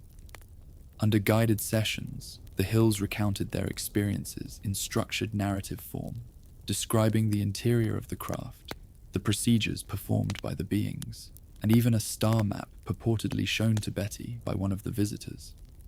The case received national attention after it was investigated by journalist John Fuller and psychiatrist Dr. Benjamin Simon. Simon, a respected professional, used hypnosis to help the Hills recover repressed memories. The process, while unusual for the time, revealed a narrative that seemed both compelling and psychologically intricate. Barney and Betty described beings of small stature, large eyes, and greyish skin, a description that would later become iconic in UFO lore. They spoke of communication that was mental rather than vocal, the sensation of being observed, and the feeling of powerlessness in the face of advanced intelligence. What made the Hills' experience particularly chilling was its ordinariness. They were not scientists, astronomers, or eccentric visionaries. They were everyday Americans, educated, responsible, and well integrated into society. Their stories suggested that encounters could happen to anyone, anywhere, and that the experience was intensely personal. Unlike sightings of distant lights, abductions implied direct interaction, often leaving lasting psychological effects. Following the Hill case, reports of abductions began to appear with increasing frequency. Individuals and couples across the United States, and later worldwide, described missing time, strange lights, and inexplicable sensations of being transported. Common elements emerged: small, grey-skinned beings with large eyes, medical-like examinations, telepathic communication, and the experience of being returned to familiar surroundings with no physical evidence of the ordeal. Psychologists and ufologists noted a growing pattern, recognizing the Hills' experience as a template for future abduction narratives. The abduction phenomenon intersected with broader cultural anxieties. The 1960s were marked by rapid social change, the space race, and the looming threat of nuclear conflict. Ordinary life was imbued with uncertainty, and the idea that forces beyond human comprehension might intrude into the most private moments resonated deeply. The Hills' story, chilling in its intimacy, reflected both individual fear and collective unease. It suggested that the unknown was no longer confined to distant skies or deserts. It could touch ordinary lives in deeply personal ways. The psychological ripple effect of the Hill case was profound. It spurred research, inspired books, and prompted a new generation of investigators to consider abduction as a legitimate field of study. Hypnosis became a primary tool for uncovering memories, while careful interviews and cross-referencing of accounts revealed recurring motifs. Critics, however, questioned the reliability of recovered memories, suggesting that suggestion, cultural expectation, and media exposure could shape recollections.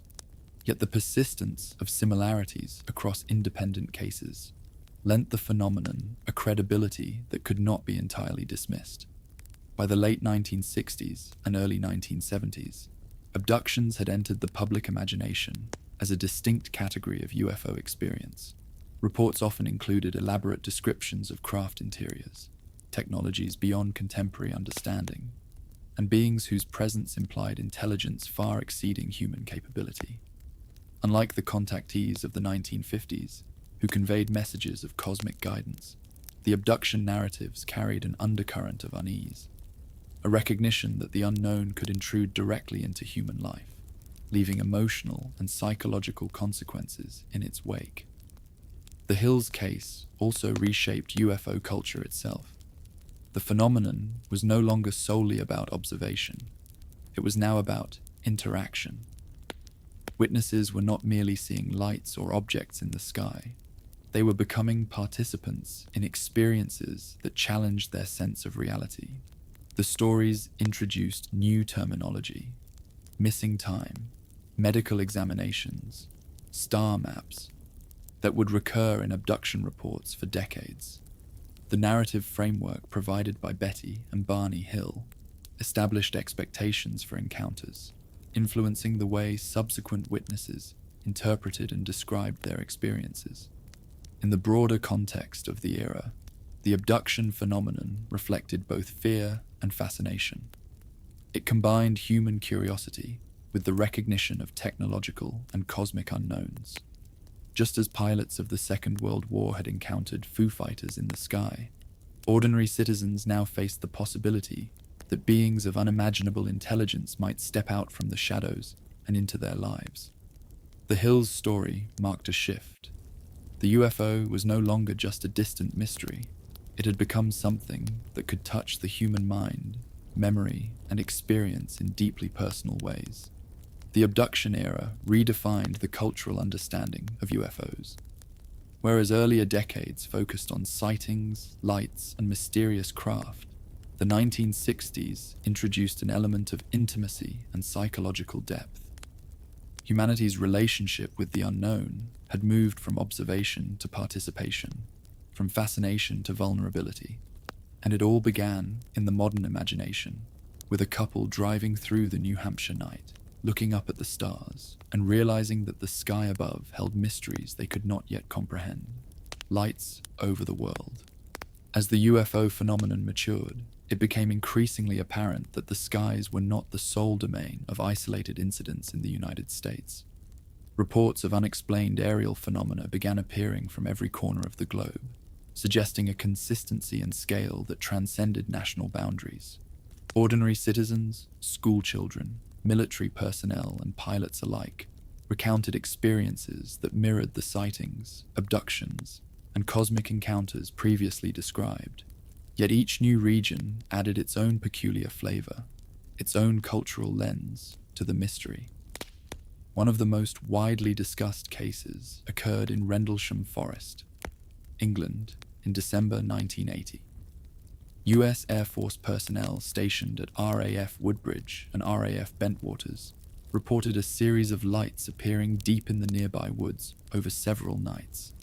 At first, observers saw flashing lights and glowing orbs moving erratically, sometimes darting between trees at speeds that defied explanation.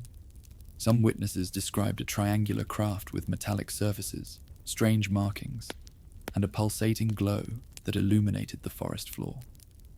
The objects appeared to interact with their environment. Trees bent or scorched, and the forest itself seemed to respond to their presence. several servicemen ventured into the forest to investigate, armed only with flashlights and their own courage. They reported a combination of visual, auditory, and physical phenomena. The lights hovered silently, emitted intense heat, and produced magnetic effects that interfered with equipment. Witnesses recalled sensations of disorientation and anxiety, as though the craft exerted a subtle influence over perception. Some officers even claimed to see humanoid figures near the craft, shrouded in shadows or bathed in an unnatural glow. Official investigations were conducted, yet the conclusions remained ambiguous, with military reports often downplaying the events while leaving ample space for speculation. Across the globe, similar incidents emerged in places far removed from military bases. In April 1966, students and teachers at Westall High School in Melbourne, Australia, observed a large silver disc descending and hovering above a nearby field. Hundreds of witnesses, including young children, described the craft as metallic, silent, and moving in a manner that defied conventional physics. Eyewitnesses noted that the object eventually rose and disappeared into the sky at extraordinary speed, leaving a lingering sense of awe and confusion. The event was documented in local newspapers and became the subject of long-term investigation, yet no official explanation ever fully satisfied those who had seen the craft. Other countries contributed to the growing tapestry of global sightings. In South America, particularly in Chile and Brazil, pilots and civilians reported luminous objects performing sudden maneuvers over cities and rural landscapes. In Europe, sightings occurred over the Alps, Scandinavia, and the Mediterranean, often described as fiery or metallic discs that appeared and vanished without warning. Asia, Africa, and the Middle East were not exempt. Even in remote regions, local populations observed strange lights or objects hovering silently, occasionally leaving subtle environmental effects such as burned crops or scorched soil. These incidents reinforced the notion that UFOs were not a localized curiosity, but a phenomenon of global reach. The patterns in these sightings were striking.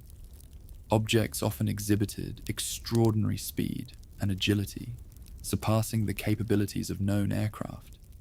Witnesses consistently described lights of unusual intensity or color, often changing from white to red, green, or blue in rapid succession. Many sightings occurred at night, yet some were witnessed during daylight, when observers could clearly discern metallic surfaces, shapes, and even markings. Reports also frequently included unusual physical effects, electronic interference, temporary paralysis, and unexplained odors in the vicinity of the object. The international scope of UFO reports prompted governments and scientific organizations worldwide to take notice. In the Soviet Union, radar operators recorded objects moving at incredible velocities, and official studies were conducted to analyze anomalous sightings. In Canada, the Air Force established protocols for documenting and investigating reports, particularly in remote northern regions where radar anomalies were frequent. Even smaller nations began compiling data, recognizing that unexplained aerial phenomena might hold strategic as well as scientific significance. One recurring theme in these global cases was the effect on human perception and belief. In Rendlesham Forest, Westall, and other incidents, witnesses often struggled to reconcile their experiences with everyday reality. Military personnel faced professional pressure to maintain composure. Teachers worried about credibility, and students wrestled with disbelief. The extraordinary nature of the phenomena, hovering crafts, strange lights, and apparent intelligence behind movement, challenged conventional understanding and created a shared sense of awe and fear. Media coverage amplified these events, allowing global audiences to engage with reports far from their own locales. Newspapers, magazines, and later television segments broadcast images, sketches, and interviews, drawing attention to the worldwide nature of UFOs. Each news story, whether of military involvement or civilian observation, added depth to the collective narrative and strengthened the perception that the unknown was both real and persistent. Despite regional differences, global sightings shared certain constants. Objects often defied gravity, changed speed abruptly, and exhibited forms that were consistently reported across continents: disks, cigars, spheres, and triangles. Witness accounts frequently included multiple observers, suggesting that these were not hallucinations or isolated misperceptions. Environmental traces, while rarer, appeared in several locations: burnt vegetation, magnetic anomalies, and radar echoes that did not correspond to conventional aircraft. These shared elements contributed to a growing belief that UFOs were not merely local phenomena, but potentially indicative of intelligence operating on a scale humanity had yet to comprehend. The worldwide nature of these encounters also highlighted the cultural impact of UFOs. While interpretation varied, with some communities framing experiences in spiritual terms, others emphasizing scientific curiosity or national security, the underlying experience remained remarkably consistent. Across languages, societies, and continents, humans observed objects that challenged understanding, inspiring questions about the nature of the sky, the limits of technology, and the potential existence of life beyond Earth. By the late 20th century, the accumulation of global reports had created a framework for modern ufology.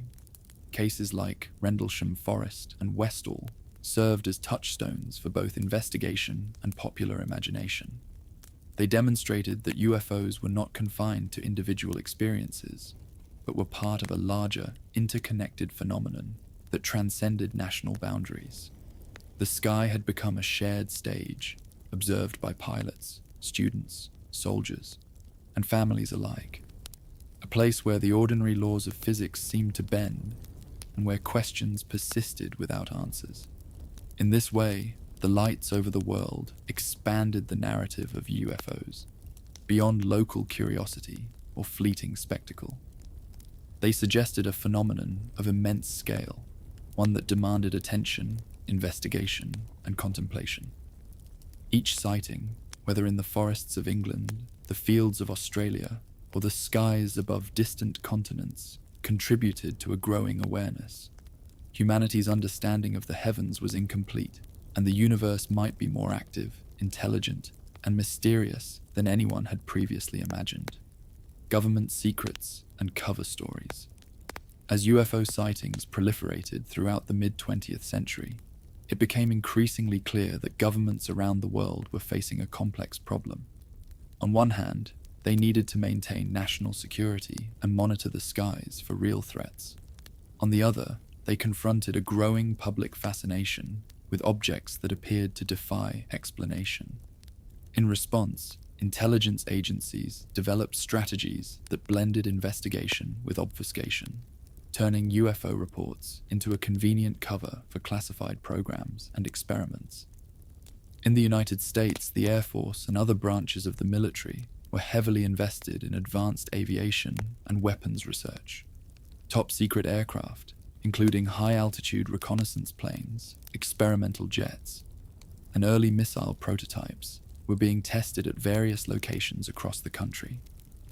The public and even local authorities often had no knowledge of these projects, yet sightings of these highly advanced vehicles were inevitable.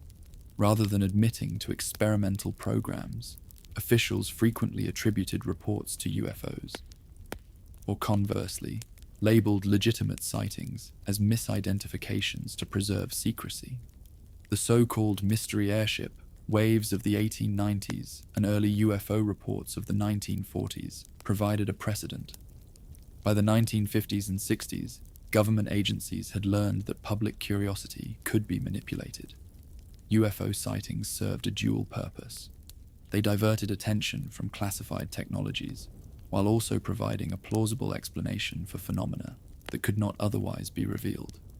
For instance, a radar operator spotting a high-speed aircraft or an unexpected atmospheric anomaly could be told it was a UFO, preserving both operational secrecy and public calm. Documentation of these strategies has surfaced gradually through declassified records and Freedom of Information Act requests. In some cases, Memos reveal that intelligence officers explicitly discussed the utility of UFO reports as a cover story. Programs such as the U-2 spy plane tests, later joined by SR-71 reconnaissance missions, routinely generated sightings of luminous objects in the sky. Pilots would report bright lights, high-speed crafts, or objects performing impossible maneuvers, all of which were consistent with UFO reports. To the public, the existence of extraterrestrial craft became a convenient explanation, while the government's true activities remained protected under layers of secrecy. In addition to aircraft testing, nuclear research and missile trials created numerous anomalous visual phenomena. Plumes of vapor, bright explosions, and atmospheric disturbances coincided with the locations and timing of sightings, leading civilians to report unexplained craft hovering near sensitive sites. Rather than disclose the nature of these experiments, agencies sometimes allowed the UFO narrative to persist, tacitly or explicitly, providing an untraceable explanation for phenomena that would otherwise demand disclosure. Other intelligence operations took a more proactive approach, generating controlled confusion. In certain cases, agencies leaked reports, photographs, and sensationalized accounts to the media. Newspapers and magazines carried stories of flying discs, mysterious lights, and alien visitors, effectively establishing a narrative that both captured the public imagination and masked the true technological activity taking place behind closed doors. These orchestrated or semi-orchestrated narratives created a culture in which UFOs were both widely discussed and deeply suspect, enhancing the mystique while serving practical security purposes. Internationally, the phenomenon was similarly manipulated. The Soviet Union, for example, maintained its own secret aviation and space projects, while intelligence agencies monitored both UFO reports and Western aviation developments. European nations also experienced waves of sightings coinciding with secret military tests, radar exercises, and the launch of high-altitude aircraft. Governments learned that leaving UFOs unexplained could serve as both a buffer against curiosity and a strategic tool for national security. Declassified documents reveal the lengths to which agencies went to maintain secrecy. In some cases, investigators corresponded internally about unidentified objects, only to later reclassify the reports as meteorological phenomena or misidentified aircraft. Air Force reports included extensive footnotes describing pilot observations, radar readings, and even photographs, but the official conclusions often emphasized mundane explanations. Files that escaped full classification, or were accidentally released, hinted at more complex events, encounters with aircraft performing beyond known capabilities, unexplained radar anomalies, and visual phenomena that defied conventional physics. These fragments of truth fueled public speculation and reinforced the idea that governments were withholding critical information. In addition to diversionary tactics, the UFO narrative was occasionally employed as a deliberate testing ground for information management. Agencies monitored how reports circulated through the media, gauged public reaction, and assessed the credibility of witnesses. In essence, UFOs became a tool for both secrecy and social control, allowing intelligence services to experiment with perception and narrative while preserving operational security. This dual role, as both cover and cultural phenomenon, contributed to the enduring intrigue surrounding UFOs. One of the most revealing examples of cover stories occurred during the height of the U-2 program. As aircraft flew at unprecedented altitudes, pilots reported glowing lights, unexpected craft, and objects accelerating beyond known limits. Rather than acknowledge the existence of secret surveillance missions, agencies allowed UFO explanations to persist, either quietly or through official statements that mischaracterized events. These sightings were recorded meticulously, but the true source of the phenomenon remained classified, known only to a select few. The practice extended to photographic evidence and recovered materials. Occasionally, debris from experimental aircraft or failed rocket launches was misidentified as alien technology.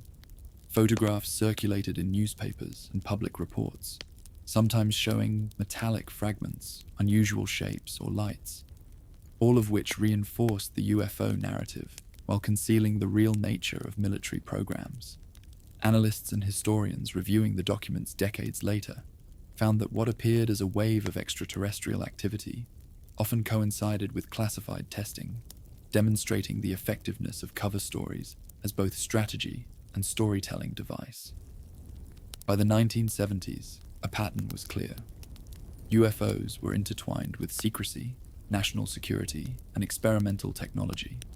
The public narrative of mysterious craft and extraterrestrial intelligence existed alongside a hidden reality of advanced aircraft, intelligence operations, and classified research. Even as declassified files began to emerge, the distinction between the unknown and the deliberately concealed remained blurred, sustaining decades of speculation and fascination. The legacy of these cover stories is profound. While many UFO reports have mundane explanations, the use of the phenomenon as a veil for experimentation created an enduring cultural effect. Citizens came to associate strange lights in the sky with both mystery and government concealment. Every declassified memo, leaked document, or eyewitness account that hinted at something beyond conventional understanding reinforced the sense that there was always more than met the eye. In the end, the intertwining of UFOs and government secrecy transformed the phenomenon into something far greater than simple sightings. It became a story of perception, politics, and human curiosity.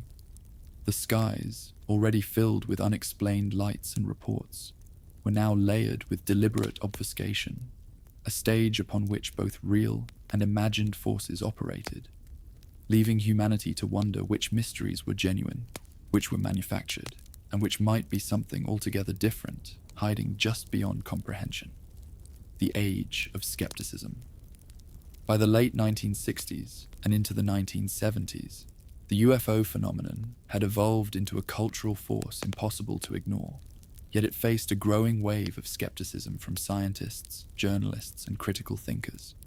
While countless eyewitness accounts, photographs, and even government documents suggested that some phenomena were real, many members of the scientific community viewed these claims with suspicion.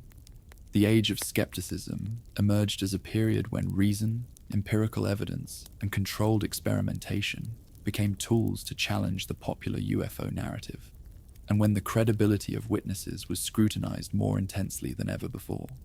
The scientific approach to UFOs was often grounded in psychology, meteorology, and physics. Psychologists studied eyewitness testimony, noting that human perception was inherently fallible and easily influenced by suggestion.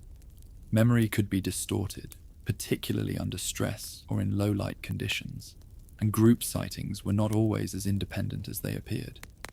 Meteorologists and astronomers analyzed reports of lights in the sky, often attributing them to natural phenomena such as Venus, meteors, atmospheric reflections, or rare cloud formations. Physicists examined alleged craft maneuvers and concluded that the acceleration, speed, and sudden stops described by witnesses violated known laws of motion and would produce fatal G-forces if attempted by human occupants. Debunkers such as Philip Klass in the United States became prominent figures, applying rigorous scientific analysis to popular UFO claims. Klass, an aeronautical engineer and journalist, meticulously reviewed photographs, radar reports, and eyewitness testimonies, demonstrating how many sightings could be explained by balloons, aircraft, astronomical events, or optical illusions. His work highlighted the need for critical thinking and challenged the public to question the veracity of sensationalized reports. Across Europe, similar figures emerged, emphasizing rational explanations and urging governments and media to resist hype. The Age of Skepticism was not limited to individuals. Institutions such as the Committee for Skeptical Inquiry and various scientific societies published papers and conducted studies to test UFO claims under controlled conditions. Investigations included recreating reported phenomena using known technologies monitoring skies for anomalies, and analyzing historical records to identify patterns of misinterpretation. The goal was clear: to separate credible, unexplained occurrences from those arising from error, hoax, or exaggeration. Yet the more skeptics challenged the UFO phenomenon, the more convinced certain believers became. For many, the rejection by authorities and scientists reinforced a sense of conspiracy, the idea that powerful entities were hiding the truth about extraterrestrial life or advanced technologies. The clash between skepticism and belief created a polarized cultural landscape, where UFO enthusiasts often viewed scientific criticism as part of a deliberate cover-up rather than an impartial assessment. This dynamic added intensity to the discourse, ensuring that UFOs remained a topic of passionate debate and fascination. Cultural factors also played a role in the rise of skepticism. The post-war era, while full of technological optimism, emphasized rationality and scientific authority.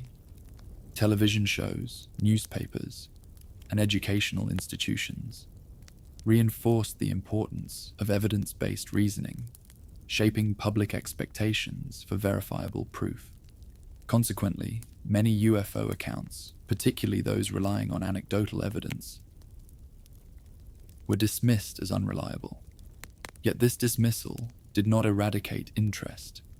Rather, it forced believers to develop new methods of documenting encounters, including photography, film, and later video recordings, often under conditions designed to withstand scrutiny. Skepticism also extended to the abduction phenomenon. Psychologists such as Carl Sagan and psychiatrists analyzing the Hill case and other similar reports questioned the reliability of memories recovered under hypnosis, suggesting that suggestibility, cultural influences, and sleep disorders could account for vivid recollections. Yet believers maintained that the consistency across independent cases, coupled with physical traces in some incidents, indicated that something real was occurring. The tension between empirical critique and personal testimony became a defining feature of UFO culture. Interestingly, skepticism did not always reduce public fascination. In many ways, it enhanced the allure of UFOs, creating a sense of forbidden knowledge. Stories that were challenged, ridiculed, or dismissed often gained greater attention, as the public imagined that authorities were withholding the truth. The very act of skepticism became part of the narrative, providing believers with further evidence of a hidden reality, and reinforcing the notion that UFOs were both extraordinary and suppressed. During this period, media representations of UFOs also shifted. While sensationalist accounts continued, more measured reporting highlighted scientific debates and critical analysis. Documentaries, newspapers, and books juxtaposed eyewitness testimony with expert critique, giving the public access to both perspectives. Readers and viewers were encouraged to weigh the evidence for themselves, contributing to a growing, informed discourse that acknowledged the complexity of the phenomenon. Global events also influenced the skeptical landscape. The space race, the moon landings, and advances in aviation technology provided natural explanations for many sightings, while raising expectation for empirical evidence. Astronomers could explain previously mysterious lights, engineers demonstrated the limits of human-made craft, and meteorologists identified atmospheric effects that mimicked reported UFO behavior. Yet for every debunked sighting, others remained unresolved, leaving space for continued speculation and the possibility that some phenomena were genuinely beyond conventional explanation. The Age of Skepticism left a lasting legacy. It established the framework for scientific inquiry into UFOs, emphasizing documentation, controlled observation, and critical thinking. At the same time, it strengthened the resolve of believers, who saw patterns, consistencies, and experiences that defied conventional understanding. The result was a dual narrative, one grounded in rational investigation, the other in experiential testimony, both coexisting in a delicate, often contentious balance. By the 1980s and beyond, this tension between skepticism and belief became a defining feature of UFO culture. It encouraged more rigorous investigation, more sophisticated reporting, and more critical engagement with evidence. Yet it also fostered a mythology of resistance and secrecy, a belief that the truth might be hidden behind official denial. In this way, the Age of Skepticism did not diminish the UFO phenomenon. It refined it, creating a more complex, multifaceted story, one in which the unknown was simultaneously challenged, documented, and perpetually compelling. Hollywood and the alien dream. By the 1970s, the UFO phenomenon had moved from isolated sightings, military reports, and contactee accounts into the vast, imaginative landscape of popular culture.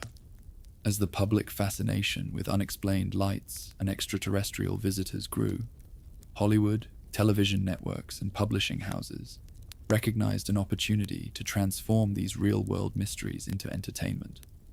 The result was a profound cultural shift.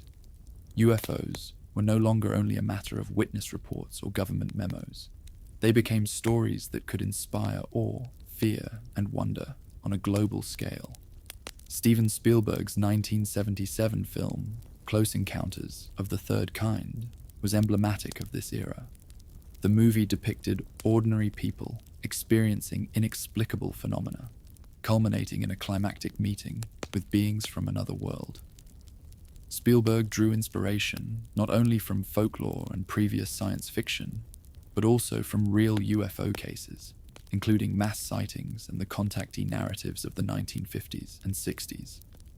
The film resonated widely because it grounded the extraordinary within the mundane, suggesting that even the most ordinary humans might encounter the unknown. Its depiction of light, sound, and otherworldly craft brought visual life to reports that had previously existed only in text and memory, allowing audiences to experience the phenomena vicariously, while still feeling the suspense and uncertainty of the unknown. Television followed suit. Series such as The X-Files, which premiered in 1993, took the UFO narrative into serialized storytelling, blending government conspiracy, personal experience, and the possibility of extraterrestrial life. Its impact was far-reaching. Viewers engaged not only with fictional mysteries, but also with the idea that the real world might hold similar secrets. Episodes featured unexplained lights, government cover-ups, and abducted individuals, drawing heavily on historical accounts and documented cases. By presenting these stories in a narrative framework, the series normalized the discussion of UFOs, bringing them into living rooms and encouraging curiosity, speculation, and debate. Cinema and television also drew inspiration from the abduction phenomenon, particularly the iconic Betty and Barney Hill case. Films and shows depicted humanoid visitors performing examinations, mysterious missing time, and unexplained sensations of fear and awe.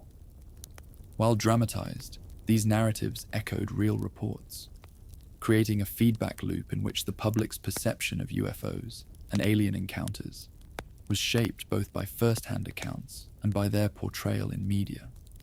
Popular culture did not merely reflect the phenomenon, it actively molded how people interpreted their own experiences and what they expected to see.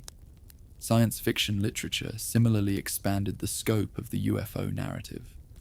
Authors like Arthur C. Clarke, Philip K. Dick, and Carl Sagan explored the possibilities of extraterrestrial intelligence, space travel, and first contact. Their work often drew on contemporary reports, speculative technology, and philosophical questions about humanity's place in the cosmos. The combination of rigorous imagination and grounded speculation helped to legitimize the UFO phenomenon in the cultural imagination, even as skepticism persisted in scientific circles. Readers were encouraged to consider not only the possibility of life beyond Earth, but also the implications of encounters with beings far more advanced than humans. UFO fascination also influenced music, art, and advertising. Album covers, murals, and posters frequently depicted flying saucers, alien landscapes, and celestial light phenomena, reinforcing the ubiquity of the theme. The aesthetic of UFOs, gleaming metallic discs, glowing orbs, and strange angular craft, became part of the visual language of the era. Public spaces, from diners to department stores, occasionally referenced extraterrestrial imagery, further embedding UFOs into everyday consciousness. This period also saw the emergence of documentary-style films and investigative programming. Filmmakers and journalists sought to present UFOs with an air of credibility, blending interviews with witnesses, archival footage, and reenactments.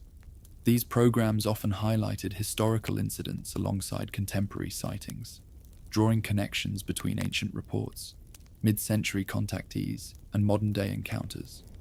The result was a continuous thread, linking the fantastical elements of film and literature with tangible, real-world experiences. The feedback loop between media and public perception was significant. As stories of sightings, abductions, and government secrecy circulated, Hollywood and television drew upon them for dramatic effect. And in turn, audiences internalized these portrayals, shaping how they interpreted personal experiences. A farmer observing a strange light over a field, or a student seeing an unusual craft in the night sky, might unconsciously reference images and narratives from film, literature, or television. Media became a lens through which ordinary encounters were interpreted, and the UFO phenomenon became inseparable from its portrayal in popular culture. Merchandise, conventions, and fan communities further cemented this relationship. UFO conventions brought enthusiasts together, featuring lectures, panels, and workshops that often incorporated both real reports and media-inspired scenarios. Art, toys, and memorabilia allowed the phenomenon to enter everyday life, making the concept of extraterrestrial visitation tangible and familiar. These cultural touchstones reinforced belief and curiosity, blending imagination with a perception of authenticity. Even as skepticism persisted, the proliferation of UFO imagery and storytelling had undeniable impact. By translating abstract reports into visual and narrative form, Hollywood and popular media allowed millions to imagine, debate, and emotionally engage with the unknown. The experience of UFOs became participatory. Audiences could visualize the craft, empathize with witnesses, and explore the moral and existential questions posed by encounters with intelligence beyond Earth. In this way, the alien dream took root, growing from scattered reports and isolated encounters into a shared global consciousness. The combination of cinema, television, literature, and media reporting created a rich cultural tapestry in which UFOs were not only phenomena to be observed, but narratives to be experienced, pondered, and remembered. They became symbols of wonder, fear, and possibility, elements that, for some, mirrored the mysteries of the sky itself. By the end of the 20th century, UFOs were firmly established in both real-world investigation and imaginative storytelling. The images, stories, and themes developed in Hollywood and popular culture not only reflected the phenomenon, but also amplified it, ensuring that UFOs would remain an enduring source of fascination, speculation, and cultural influence for decades to come. The modern wave. By the 1980s and 1990s, the UFO phenomenon entered a phase that many researchers have described as the modern wave, a period defined by widespread, well-documented, and often photographed or filmed sightings around the globe. Unlike the earlier decades, when reports were largely anecdotal or confined to military personnel and isolated witnesses, this era was characterized by ordinary people, families, commuters, students, and office workers, capturing images and video of unexplained aerial phenomena. The accessibility of cameras, camcorders, and later digital devices allowed the public to participate directly in the phenomenon, creating an unprecedented volume of evidence that both fascinated and confounded authorities, scientists, and enthusiasts alike. One of the most notable episodes occurred in Belgium, beginning in late 1989 and continuing into 1990. Over the course of several months, thousands of citizens reported seeing large triangular craft with bright lights hovering silently over cities and rural areas alike. The objects moved slowly, often low over rooftops, and then accelerated at extraordinary speeds, performing maneuvers that defied conventional aviation technology. Radar stations confirmed some of the movements, providing a rare instance where visual observation and technological tracking coincided. Witnesses described the craft as enormous, sometimes spanning hundreds of feet, and noted the absence of sound despite their proximity. The wave of sightings triggered extensive media coverage, police reports, and government inquiries, making Belgium a focal point for international ufology during this period. In the United States, the Phoenix Lights incident of March 1997 became a defining moment of the modern wave. Thousands of residents across Arizona reported seeing massive V-shaped formations of lights moving silently across the night sky. Eyewitnesses described the lights as steady, bright, and evenly spaced, while some claimed to glimpse a dark, enormous craft linking them together. Military authorities initially offered explanations involving flares dropped during training exercises, but many witnesses were unconvinced, pointing to the formation's slow, controlled movement and its apparent size, which seemed far larger than conventional aircraft. The Phoenix Lights captured global attention, sparking debate among skeptics, researchers, and believers alike. Videos and photographs proliferated, enabling scientists and enthusiasts to analyze angles, distances, and movement. Yet no definitive explanation satisfied all observers. Mexico also contributed significantly to the modern wave, particularly during the 1990s, when mass sightings were reported over cities such as Mexico City and across the northern desert regions. Residents described glowing discs, triangular crafts, and luminous orbs performing maneuvers that seemed deliberate and intelligent. Some of these sightings were captured on film and broadcast on national television, prompting public discussions and governmental responses. In several cases, military personnel acknowledged radar anomalies corresponding to reported objects, yet offered no official explanation, further fueling speculation.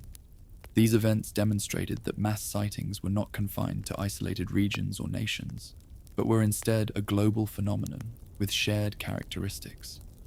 The ubiquity of cameras and recording devices transformed the nature of evidence during this period. Ordinary citizens became primary witnesses and documentarians, capturing phenomena in ways that could be analyzed by experts and amateurs alike. Videos of lights performing impossible maneuvers, hovering silently or disappearing abruptly, created a new layer of verifiability and credibility, though they also introduced challenges. Grainy footage, perspective distortions, and technological limitations made conclusive identification difficult, leaving many incidents unresolved despite extensive public scrutiny. One remarkable aspect of the modern wave was the consistency in witness reports across cultures and continents. Triangular craft, glowing orbs, and V-shaped formations appeared in Belgium, the United States, Mexico, and even parts of South America and Europe.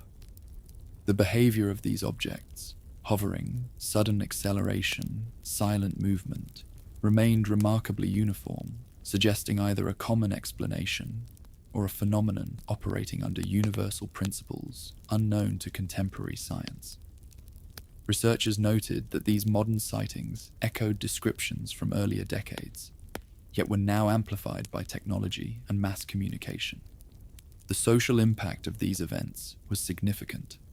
Media coverage, both traditional and emerging through the internet, enabled rapid dissemination of reports, photographs, and video footage. Online forums, newsgroups, and early social media allowed eyewitnesses to compare experiences, share evidence, and connect with researchers worldwide. Unlike earlier decades, when communication was slower and reports localized, the modern wave was global and instantaneous, creating a collective awareness of UFO activity that transcended national borders. Governments responded cautiously. In some cases, military and aviation authorities conducted investigations, particularly when radar confirmation or mass sightings occurred. In Belgium, the Belgian Air Force officially investigated reports of triangular craft and luminous objects, issuing detailed analyses while remaining cautious in interpretation.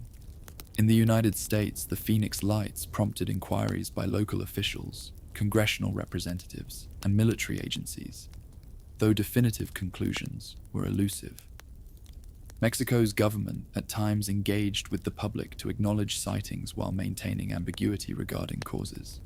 Across the globe, these responses reflected both a recognition of public interest and a desire to manage uncertainty without fueling panic or conspiracy theories. The modern wave also reinforced the interplay between UFOs and culture. As videos circulated on television and the early internet, public imagination absorbed and amplified them. Witnesses often described experiences in terms reflecting popular media, yet many accounts remained consistent with historical patterns, suggesting that while cultural framing influenced interpretation, the core phenomena were persistent and compelling. The cycle of observation, documentation, media dissemination, and public discussion created a feedback loop in which UFOs became simultaneously a personal experience, a communal phenomenon, and a subject of global fascination. Analysts studying the modern wave noted other unusual patterns as well. Mass sightings frequently occurred during moments of social or technological transition, when new aerospace technologies emerged, during heightened geopolitical tensions, or in periods of rapid cultural change. Researchers speculated that these conditions might influence both human perception and the behavior of whatever entities or technologies were responsible for the sightings. Objects were often described as intelligent in their movements, reacting to observers, hovering, and accelerating in ways that suggested awareness and deliberate action. This notion of intelligence, combined with mass observation, set the modern wave apart from earlier periods, in which sightings were often isolated or anecdotal. By the end of the 1990s, the modern wave had firmly established UFOs as a global and multimedia phenomenon. Ordinary people were not only witnesses but participants, able to capture and share experiences in ways previously impossible. Sightings in Belgium, Phoenix, Mexico, and elsewhere created patterns, reinforced similarities across continents, and drew unprecedented attention from both the public and authorities. The events of this era demonstrated that UFOs were no longer a curiosity, confined to pilots, scientists, or fringe enthusiasts. They had become a shared experience, documented, debated, and analyzed on a scale that spanned the entire planet. The modern wave set the stage for the digital age of UFO investigation, in which footage, data, and online collaboration would further expand our understanding, or our uncertainty, about the unknown. Ordinary people had become chroniclers of extraordinary events, and the skies, once distant and abstract, now belonged to anyone with a camera, a witness's eye, and the curiosity to question what they were seeing. In this way, the modern wave was not just a series of sightings, it was a transformation of perception itself, a reminder that the unknown can be both ubiquitous and intimately experienced, hovering just above the everyday world in a way that could not be ignored. Disclosure and the digital age. As the world moved into the late 1990s and early 2000s, the UFO phenomenon entered a new era defined by digital technology, global connectivity, and an unprecedented flow of information. The rise of the internet fundamentally changed how sightings, encounters, and official disclosures were shared, analyzed, and debated. What had once been a fragmented and localized field of study became a worldwide, real-time conversation, where anyone with a camera, a scanner, or a computer could contribute to the growing body of knowledge, or speculation, about unexplained aerial phenomena.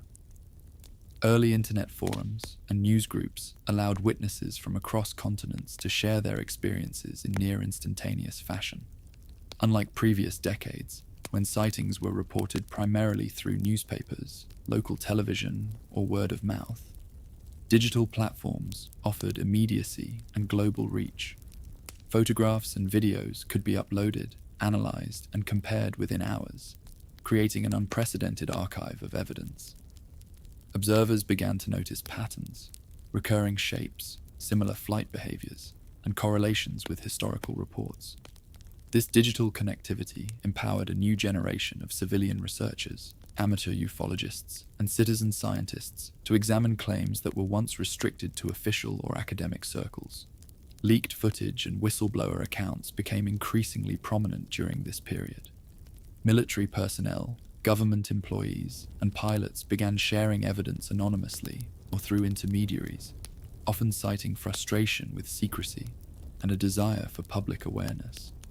Videos showing unidentified flying objects performing high-speed maneuvers, hovering silently, or exhibiting otherworldly characteristics circulated widely, sometimes sparking viral discussion before authorities could respond. These leaks, whether partial, heavily redacted, or full, challenged both skepticism and official narratives, forcing the public to confront the possibility that some phenomena could not easily be explained.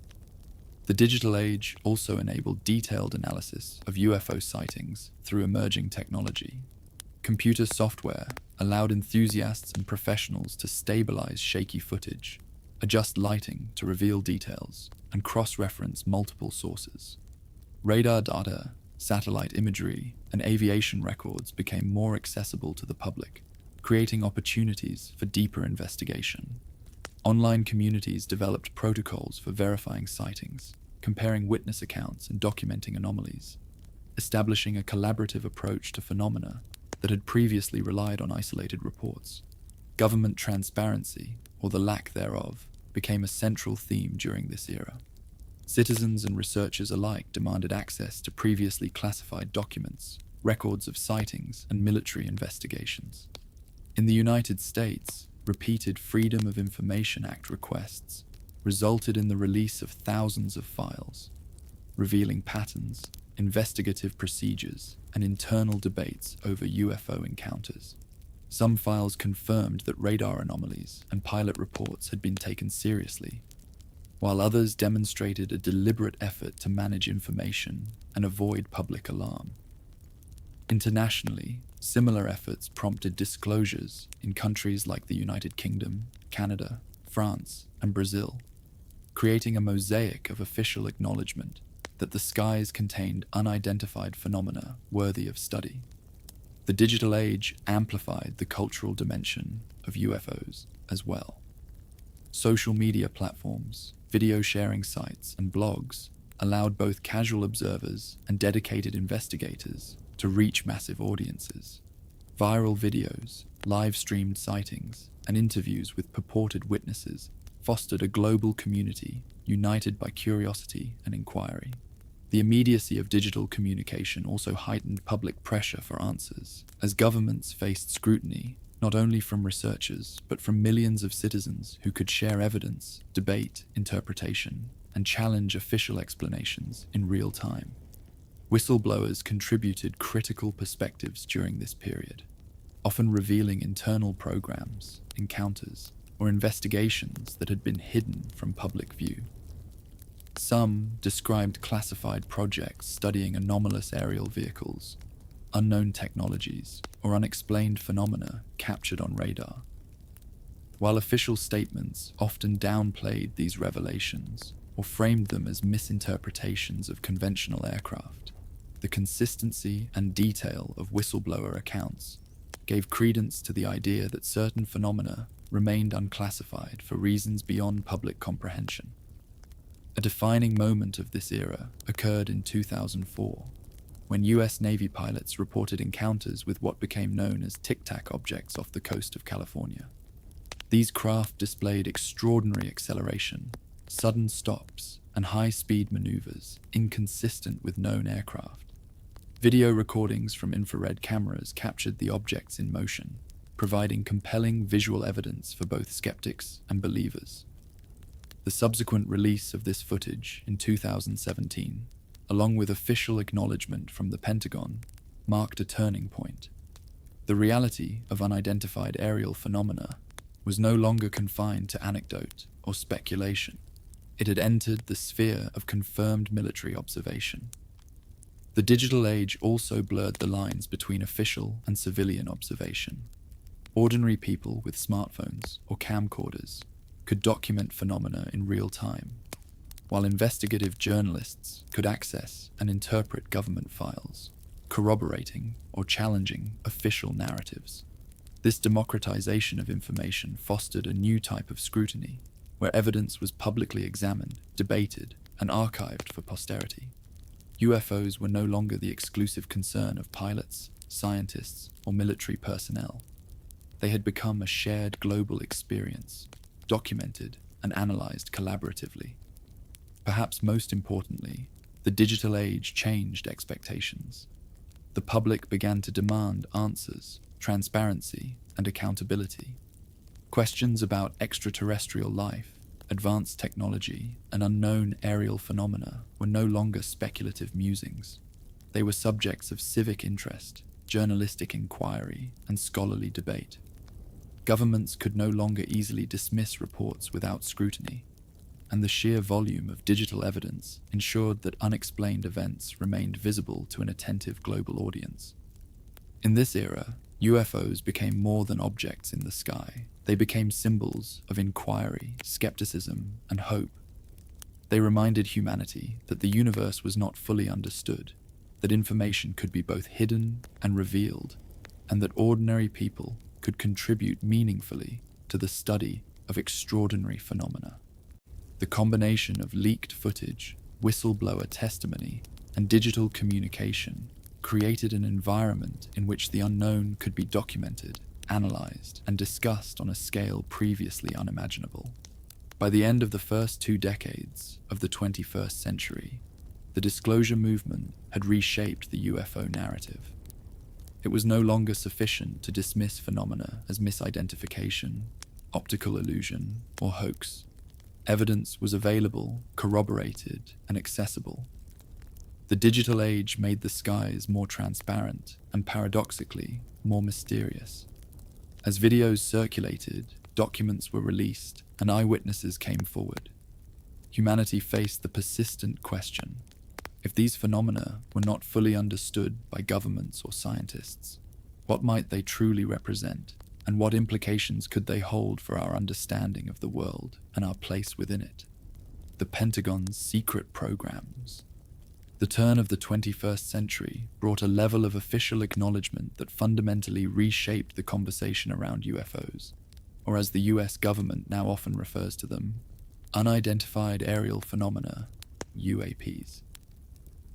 Central to this shift was the revelation of classified programs within the Department of Defense and intelligence agencies, designed to study and document aerial anomalies that defied conventional understanding. Among these initiatives, the Advanced Aerospace Threat Identification Program, or AATIP, became emblematic of a new era in which UFOs were treated not as folklore or fringe speculation, but as phenomena potentially relevant to national security, aerospace development, and scientific inquiry. AATIP was officially revealed to the public in 2017, though it had been active for years prior. The program's stated purpose was to investigate reports of UAPs that displayed flight characteristics impossible with current technology. Analysts studied radar data, pilot testimony, infrared videos, and occasionally physical evidence to assess whether these objects posed a threat, represented advanced foreign technology, or were indicative of phenomena beyond current scientific understanding. Funding, though limited relative to other defense initiatives, was used to gather, catalog, and analyze thousands of reports, providing a more structured and systematic approach than the ad hoc investigations of previous decades. One of the most compelling aspects of AATIP's work involved the Navy's encounters with the so-called Tic Tac objects. Between 2004 and 2015, US Navy pilots reported multiple instances of spherical or oblong craft displaying extreme acceleration, instantaneous stops, and highly unconventional flight patterns. Radar and infrared systems captured the object's movement in multiple instances, and pilots provided corroborating visual accounts. The objects often lacked visible propulsion, contrails, or control surfaces, yet maneuvered with apparent intelligence and precision far beyond known human-made aircraft. These encounters were not isolated. They occurred repeatedly along well-trafficked military flight paths and were observed by multiple trained observers simultaneously, including radar operators and weapons systems officers, lending credibility to the reports. Declassified Navy videos, first released publicly in 2017, and later confirmed by the Pentagon, provided a visual record of these encounters. The clips, showing glowing, fast-moving objects tracked via infrared targeting systems, captured attention worldwide. Unlike anecdotal accounts or blurry photographs of past decades, these recordings came from calibrated sensors designed to detect and measure airborne objects with precision. Analysts noted the movements of the tic-tac objects defied conventional aerodynamics, as they exhibited extreme velocity changes without visible means of propulsion, and maintained perfect stability during high-speed maneuvers that would generate forces far beyond human tolerance. The videos quickly became the subject of intense debate among scientists, aviation experts, and enthusiasts. AATIP's existence and the declassified footage forced a re-examination of previous encounters and reports. Incidents that had been dismissed as misidentified aircraft, hoaxes, or psychological phenomena were suddenly seen in a new light. Analysts began to consider that a subset of sightings, particularly those involving multiple credible witnesses and corroborated sensor data, might represent an unexplained physical reality. The existence of a government program explicitly devoted to studying such phenomena lent legitimacy to years of anecdotal reports, bridging the gap between witness testimony and official acknowledgement. The program also sparked broader discussion about the potential nature of UAPs. Were these craft the product of secret human engineering, representing advanced aerospace capabilities yet unknown to the public? Could they originate from foreign adversaries testing novel propulsion systems? Or did they indicate something entirely different, possibly of non-human or even non-terrestrial origin? AATIP itself did not claim to provide definitive answers, but it collected and analyzed data in ways that encouraged serious consideration of all possibilities, from the conventional to the extraordinary. Public reaction to the revelations was profound. For decades, UFOs had been the province of enthusiasts, researchers, and conspiracy theorists. With official recognition of both the phenomena and the program investigating them, mainstream media, government officials, and academic institutions began to treat the subject with a level of seriousness previously unimaginable. Congressional hearings on UAPs began to emerge, with defense officials testifying on radar-confirmed encounters, pilot reports, and ongoing investigations. Questions of national security, aerospace innovation, and scientific study were intertwined, demonstrating that UFOs were no longer solely a curiosity, but a subject of practical, policy-driven concern.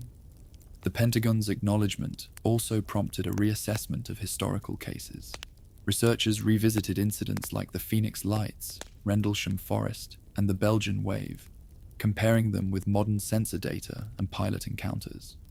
Patterns emerged: triangular formations, silent hovering, rapid acceleration, and anomalous electromagnetic effects recurred in multiple decades, regions, and contexts.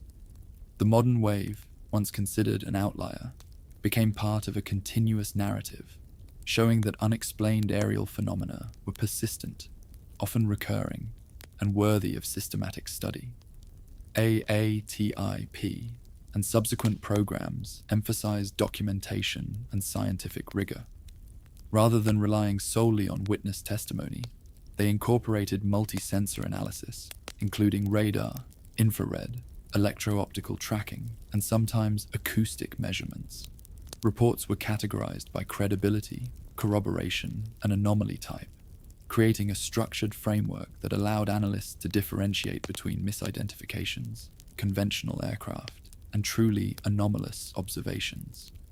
While the public only saw a fraction of the data, the internal findings suggested that the phenomena defied easy classification, blurring the line between known technology and the unknown. Perhaps most importantly, the Pentagon's programs shifted the cultural perception of UFOs. No longer were these phenomena relegated to fringe communities, sensationalized media, or speculative fiction. Official acknowledgement, corroborated sensor data, and pilot testimony positioned UAPs as legitimate subjects of investigation. The disclosure did not answer every question, nor did it suggest a simple explanation, but it reframed the conversation. UFOs, or UAPs, were not myths, misunderstandings, or delusions.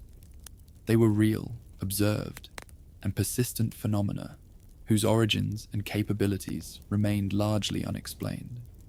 The impact of this revelation continues to resonate. The disclosure of AATIP, coupled with the release of Navy footage and ongoing congressional inquiry, has created an environment in which serious investigation is both possible and expected. Scientists, defense analysts, and policymakers now consider UAPs as subjects warranting careful measurement, study, and discussion. The modern era of ufology, once dominated by anecdote and speculation, has entered a phase in which empirical observation, government acknowledgement, and technological analysis intersect, raising new questions about the boundaries of human knowledge, the nature of aerial phenomena, and the possibility that we are witnessing something truly extraordinary in our skies. Science enters the chat.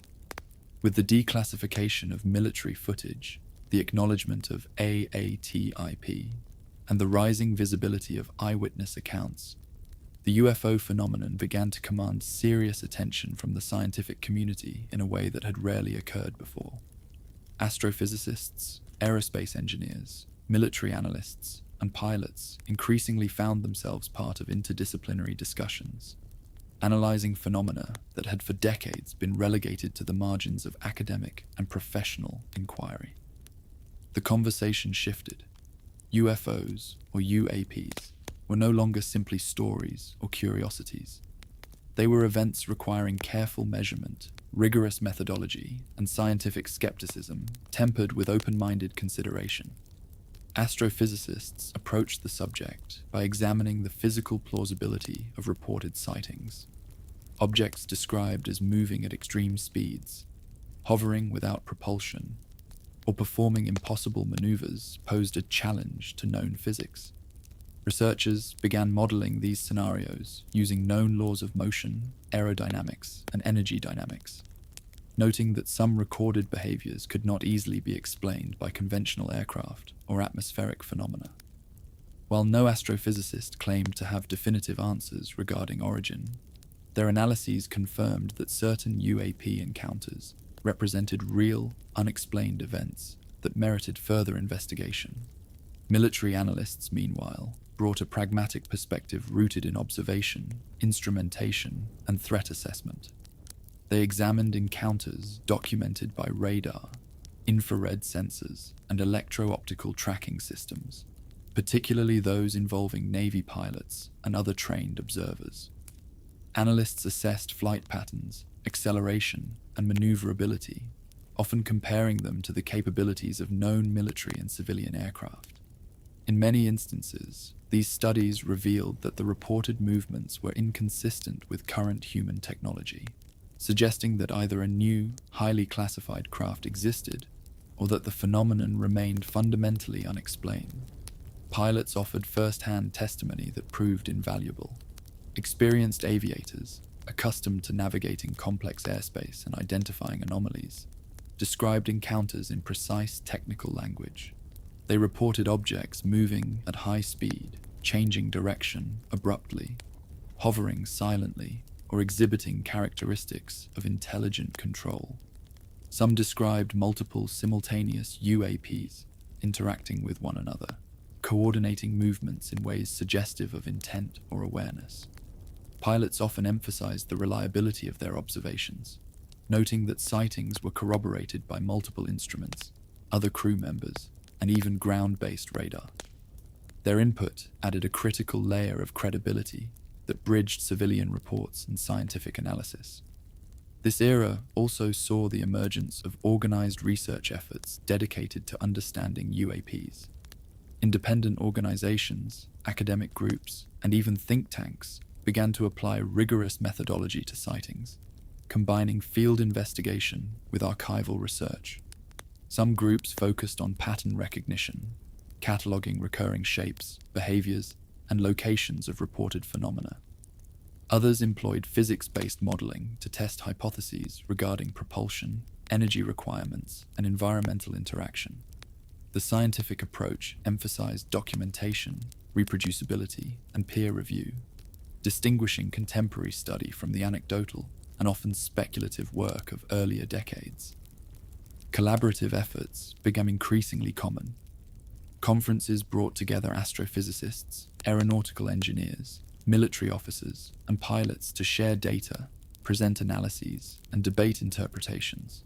The goal was to establish a common framework for understanding observations, separating misidentifications or natural phenomena from anomalies that defied explanation.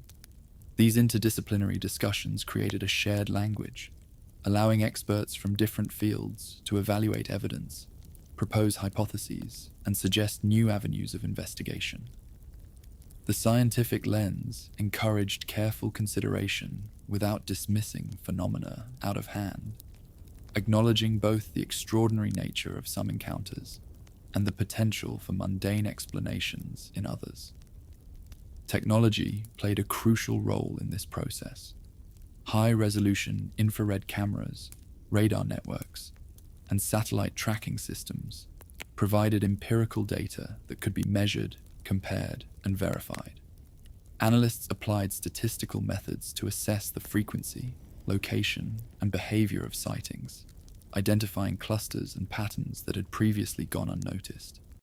Geographic information systems allowed researchers to map encounters globally, revealing correlations with military training zones, flight paths, and regions with high historical reporting. Data-driven approaches transformed UFO studies from anecdotal chronicles into a structured body of empirical research. The entry of science also encouraged reassessment of past cases. Historical sightings, once dismissed as folklore or misperception, were re-examined with new understanding of physics, atmospheric conditions, and instrumentation. Scientists compared past reports with modern encounters, noting consistencies in shapes, light behavior, and flight dynamics. Some suggested that the phenomena witnessed over Belgium, Phoenix, or Mexico were part of a continuum stretching back decades, perhaps even centuries, revealing that the unknown was persistent and recurrent rather than anomalous or isolated. Importantly, the scientific community introduced caution against premature conclusions. Researchers emphasized that unexplained did not automatically imply extraterrestrial origin. Alternative explanations, from advanced human technology to natural atmospheric phenomena or sensor errors, were always considered. Yet this approach did not dismiss phenomena outright. It legitimized the study of UAPs as a serious, evidence-based pursuit, distinguishing credible investigation from sensationalism or pseudoscience. Public engagement evolved alongside scientific attention. As experts published analyses, interviewed on media platforms, or presented findings at conferences, lay audiences became increasingly aware that UAPs were legitimate subjects of inquiry. The dialogue moved beyond fear, ridicule, or speculation, and toward curiosity, data collection, and reasoned debate. Ordinary citizens were encouraged to document sightings, provide corroborating evidence, and contribute to an expanding knowledge base, creating a feedback loop in which observation and analysis reinforced each other.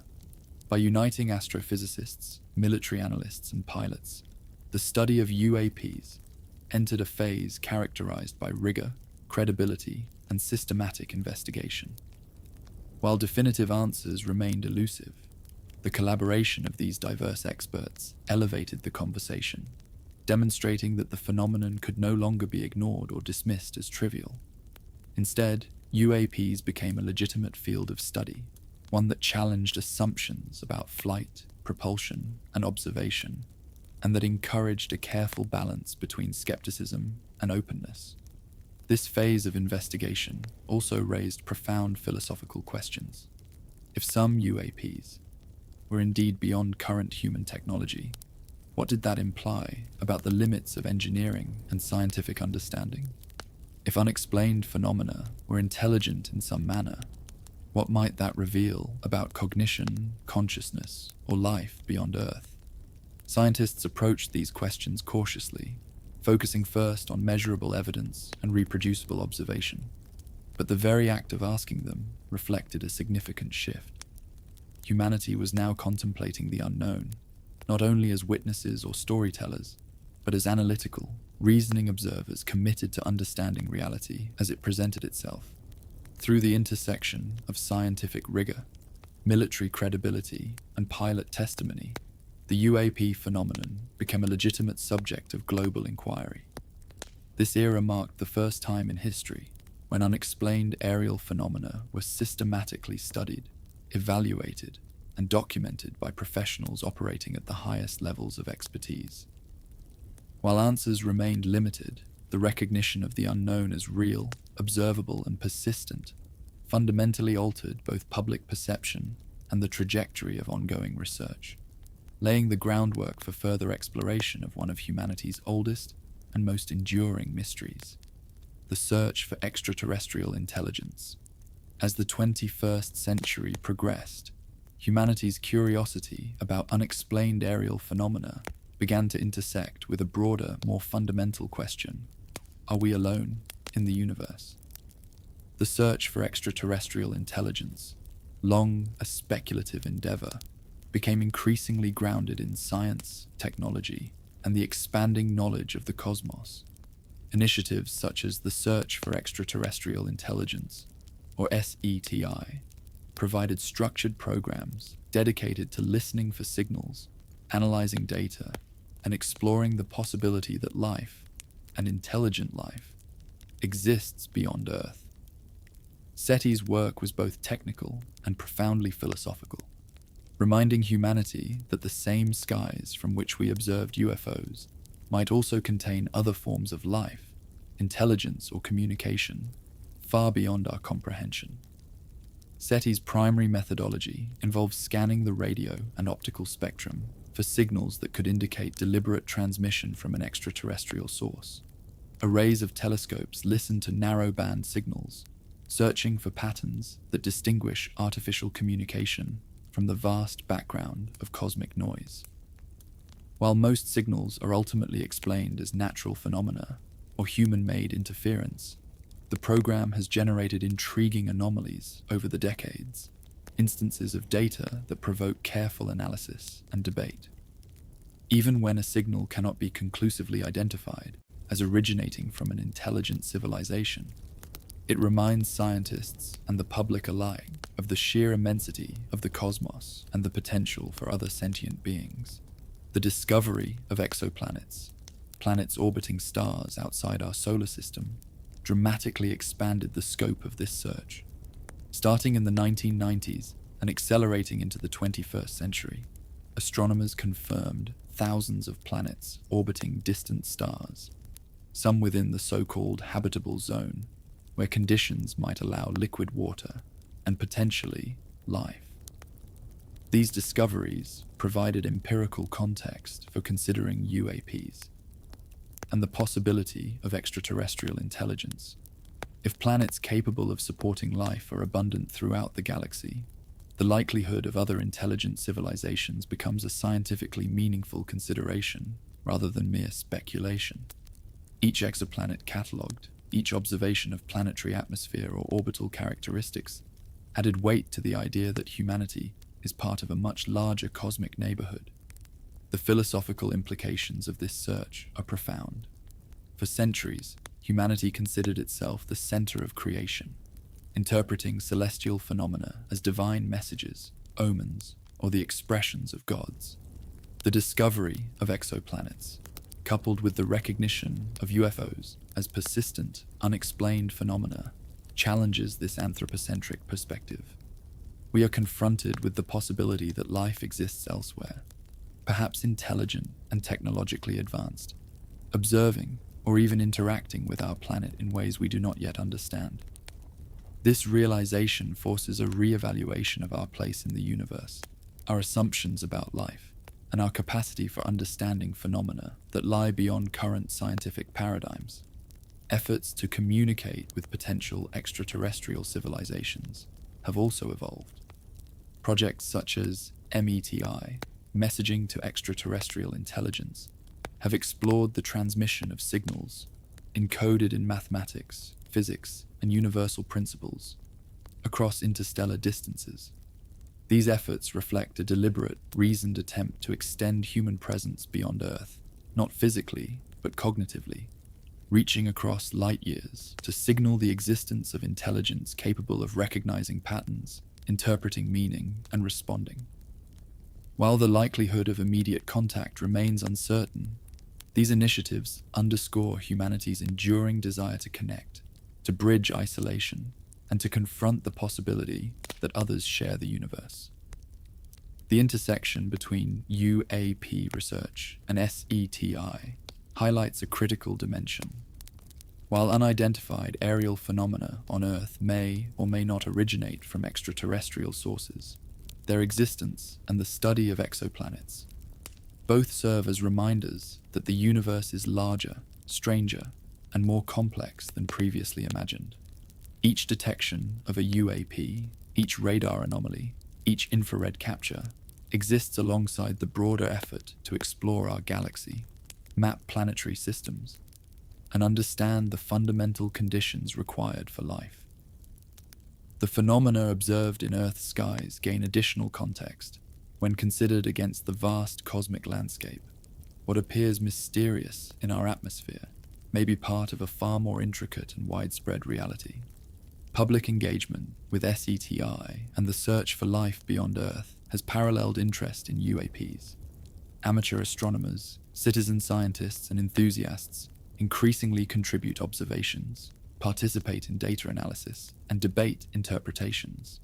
Social media, online forums, and open access data repositories allow global participation, blurring the line between professional and lay inquiry. This democratization of the search reflects a broader human impulse, the need to explore, to question, and to imagine other forms of consciousness, intelligence, and existence. The philosophical stakes are immense. If intelligent life exists elsewhere, it raises questions about communication, ethics, technology, and the potential consequences of discovery. How would humanity respond to confirmation of extraterrestrial intelligence? Would it alter cultural, religious, and scientific frameworks? The same questions emerge when considering UAPs.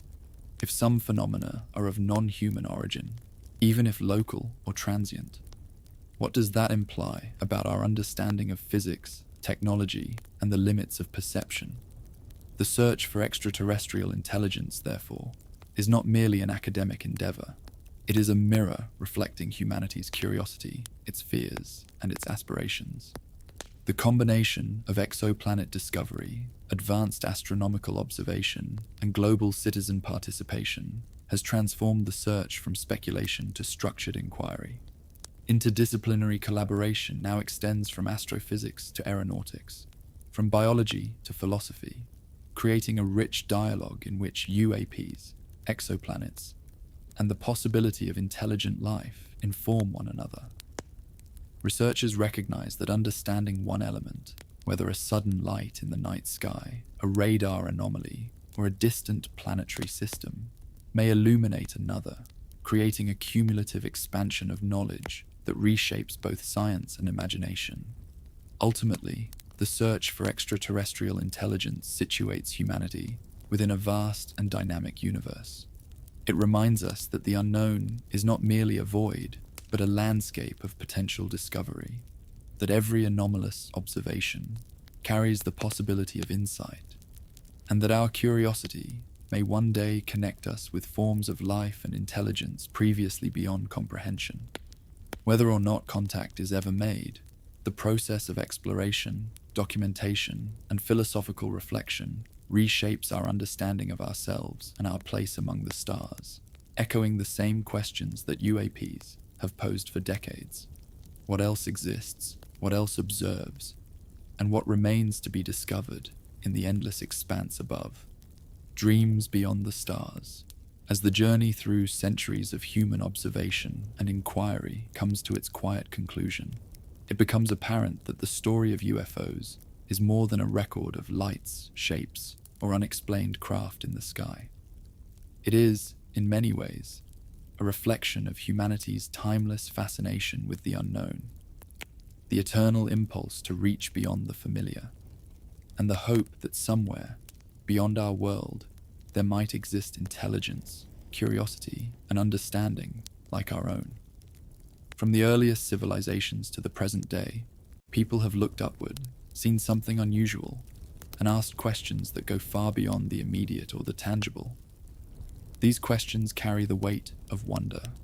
Who or what watches alongside us in the vast expanse? What secrets does the universe hold, and how might they be revealed to those who observe, who measure, and who imagine? In this final chapter, it is worth pausing on the human element that pervades every sighting, every report, every investigation. The ancient Romans, who described fiery shields in the sky, were not merely chronicling atmospheric curiosities. They were grappling with the unknown, striving to find meaning in forces beyond their control. The mystics of India and Egypt, the medieval astronomers, the early pilots and scientists all shared the same impulse: to seek understanding, to reconcile what was seen with what was known, and to place themselves in relation to a universe that could be at once familiar and utterly alien. In doing so, they laid the groundwork for a centuries-long dialogue, a conversation that continues to unfold as each new observation adds nuance and depth to the tapestry of human curiosity. The longing to connect with something beyond ourselves is not confined to spectacle or technology. It resides in our stories, our myths, our art, and our dreams. Civilizations interpreted strange lights as divine messengers. Contactees imagined benevolent space brothers, imparting wisdom and warnings. Pilots recounted encounters that challenged their training and intuition. These experiences, whether they were misperceptions, natural phenomena, or truly inexplicable events, illuminate the same universal desire: to know that we are not entirely alone, to sense a presence greater than ourselves, and to imagine that the cosmos might be shared with others who perceive, think, and act in ways beyond our comprehension. Even in the age of science and digital documentation, this longing persists. The images, videos, and radar captures of modern UAPs are more than data points. They are reminders of humanity's place in a universe that remains stubbornly vast and enigmatic. Each anomaly, each object that moves beyond our current understanding, challenges the assumption that Earth is unique, that we occupy the pinnacle of technological or cognitive achievement. To consider that other intelligences might exist, that the skies might harbor entities or crafts beyond our comprehension, is to confront a profound mixture of humility and awe. Yet there is also a reflective serenity in this contemplation. The search for understanding does not require immediate answers. It is enough to observe, to question, to consider possibilities, and to embrace the mystery with patience and imagination. The universe, with its stars, planets, and uncharted phenomena, provides a canvas upon which human curiosity paints both scientific inquiry and poetic wonder. In doing so, it offers comfort as well. The idea that our lives, our struggles, and our efforts to comprehend the cosmos are part of a broader narrative, one that has unfolded for millennia and will continue long after we are gone. To look at the night sky is to participate in a tradition stretching back thousands of years. Observers have counted lights, sketched orbits, recorded shapes, and chronicled events that could not be explained. They did so with the same fundamental intention that drives us today: to understand our place in the cosmos, to confront the unknown with both humility and curiosity, and to allow the imagination to explore realms that extend beyond immediate perception. Each observation, whether ancient or modern, is a thread in an ongoing story, a story that binds together generations, cultures, and disciplines in a shared pursuit of knowledge and meaning. In contemplating the vastness of space, the possibilities of life beyond Earth, and the persistence of unexplained aerial phenomena, there emerges a profound sense of connection. Humanity is simultaneously small and significant, limited in current understanding, yet capable of reflection, observation, and inquiry that spans the globe. The unknown is no longer a source solely of fear or speculation. It becomes a mirror reflecting our hopes, our intellect, and our unending desire to explore. UFOs, strange lights, and unidentified objects are not merely curiosities. They are catalysts for reflection, invitations to imagine, and reminders that the universe is far richer and more mysterious than we can fully comprehend. And as we allow these thoughts to settle, it is worth imagining a quiet night in the present moment, the stars overhead shimmering faintly in the darkness, the distant hum of human civilization fading into stillness, and the possibility, however distant or elusive, that somewhere, in a galaxy we have yet to touch, there is awareness, curiosity, and perhaps even observation of our world.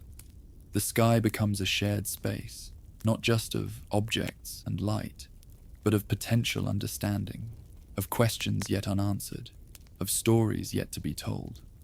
It is here, in this space between observation and imagination, that humanity's timeless longing to connect with the unknown finds its purest expression.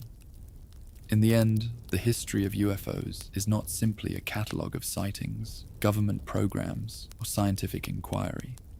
It is a record of humanity's ceaseless search for meaning, its capacity for wonder, and its enduring hope that the universe is not entirely silent or empty.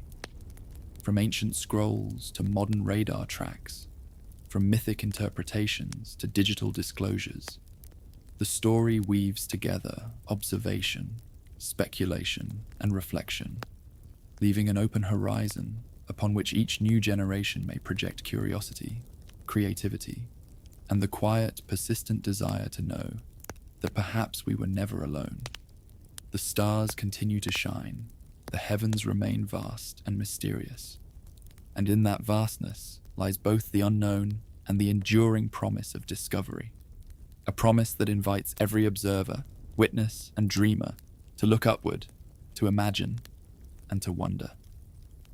I hope you enjoyed tonight's sleep story, exploring the entire history of UFOs, from the earliest lights in the sky to divine interpretations, mysterious sightings across centuries, the modern military encounters, and finally to our ongoing search for intelligence beyond Earth. If you're still awake, don't worry. Just let your thoughts drift among the stars, letting curiosity and wonder settle softly around you. And if you'd like, you can put on another of our videos to continue your journey through history and stories as you drift off even deeper tonight. You can find plenty more calming histories and sleep stories right here on the channel. Thank you so much for listening, and I wish you a peaceful night's rest wherever you are in the world.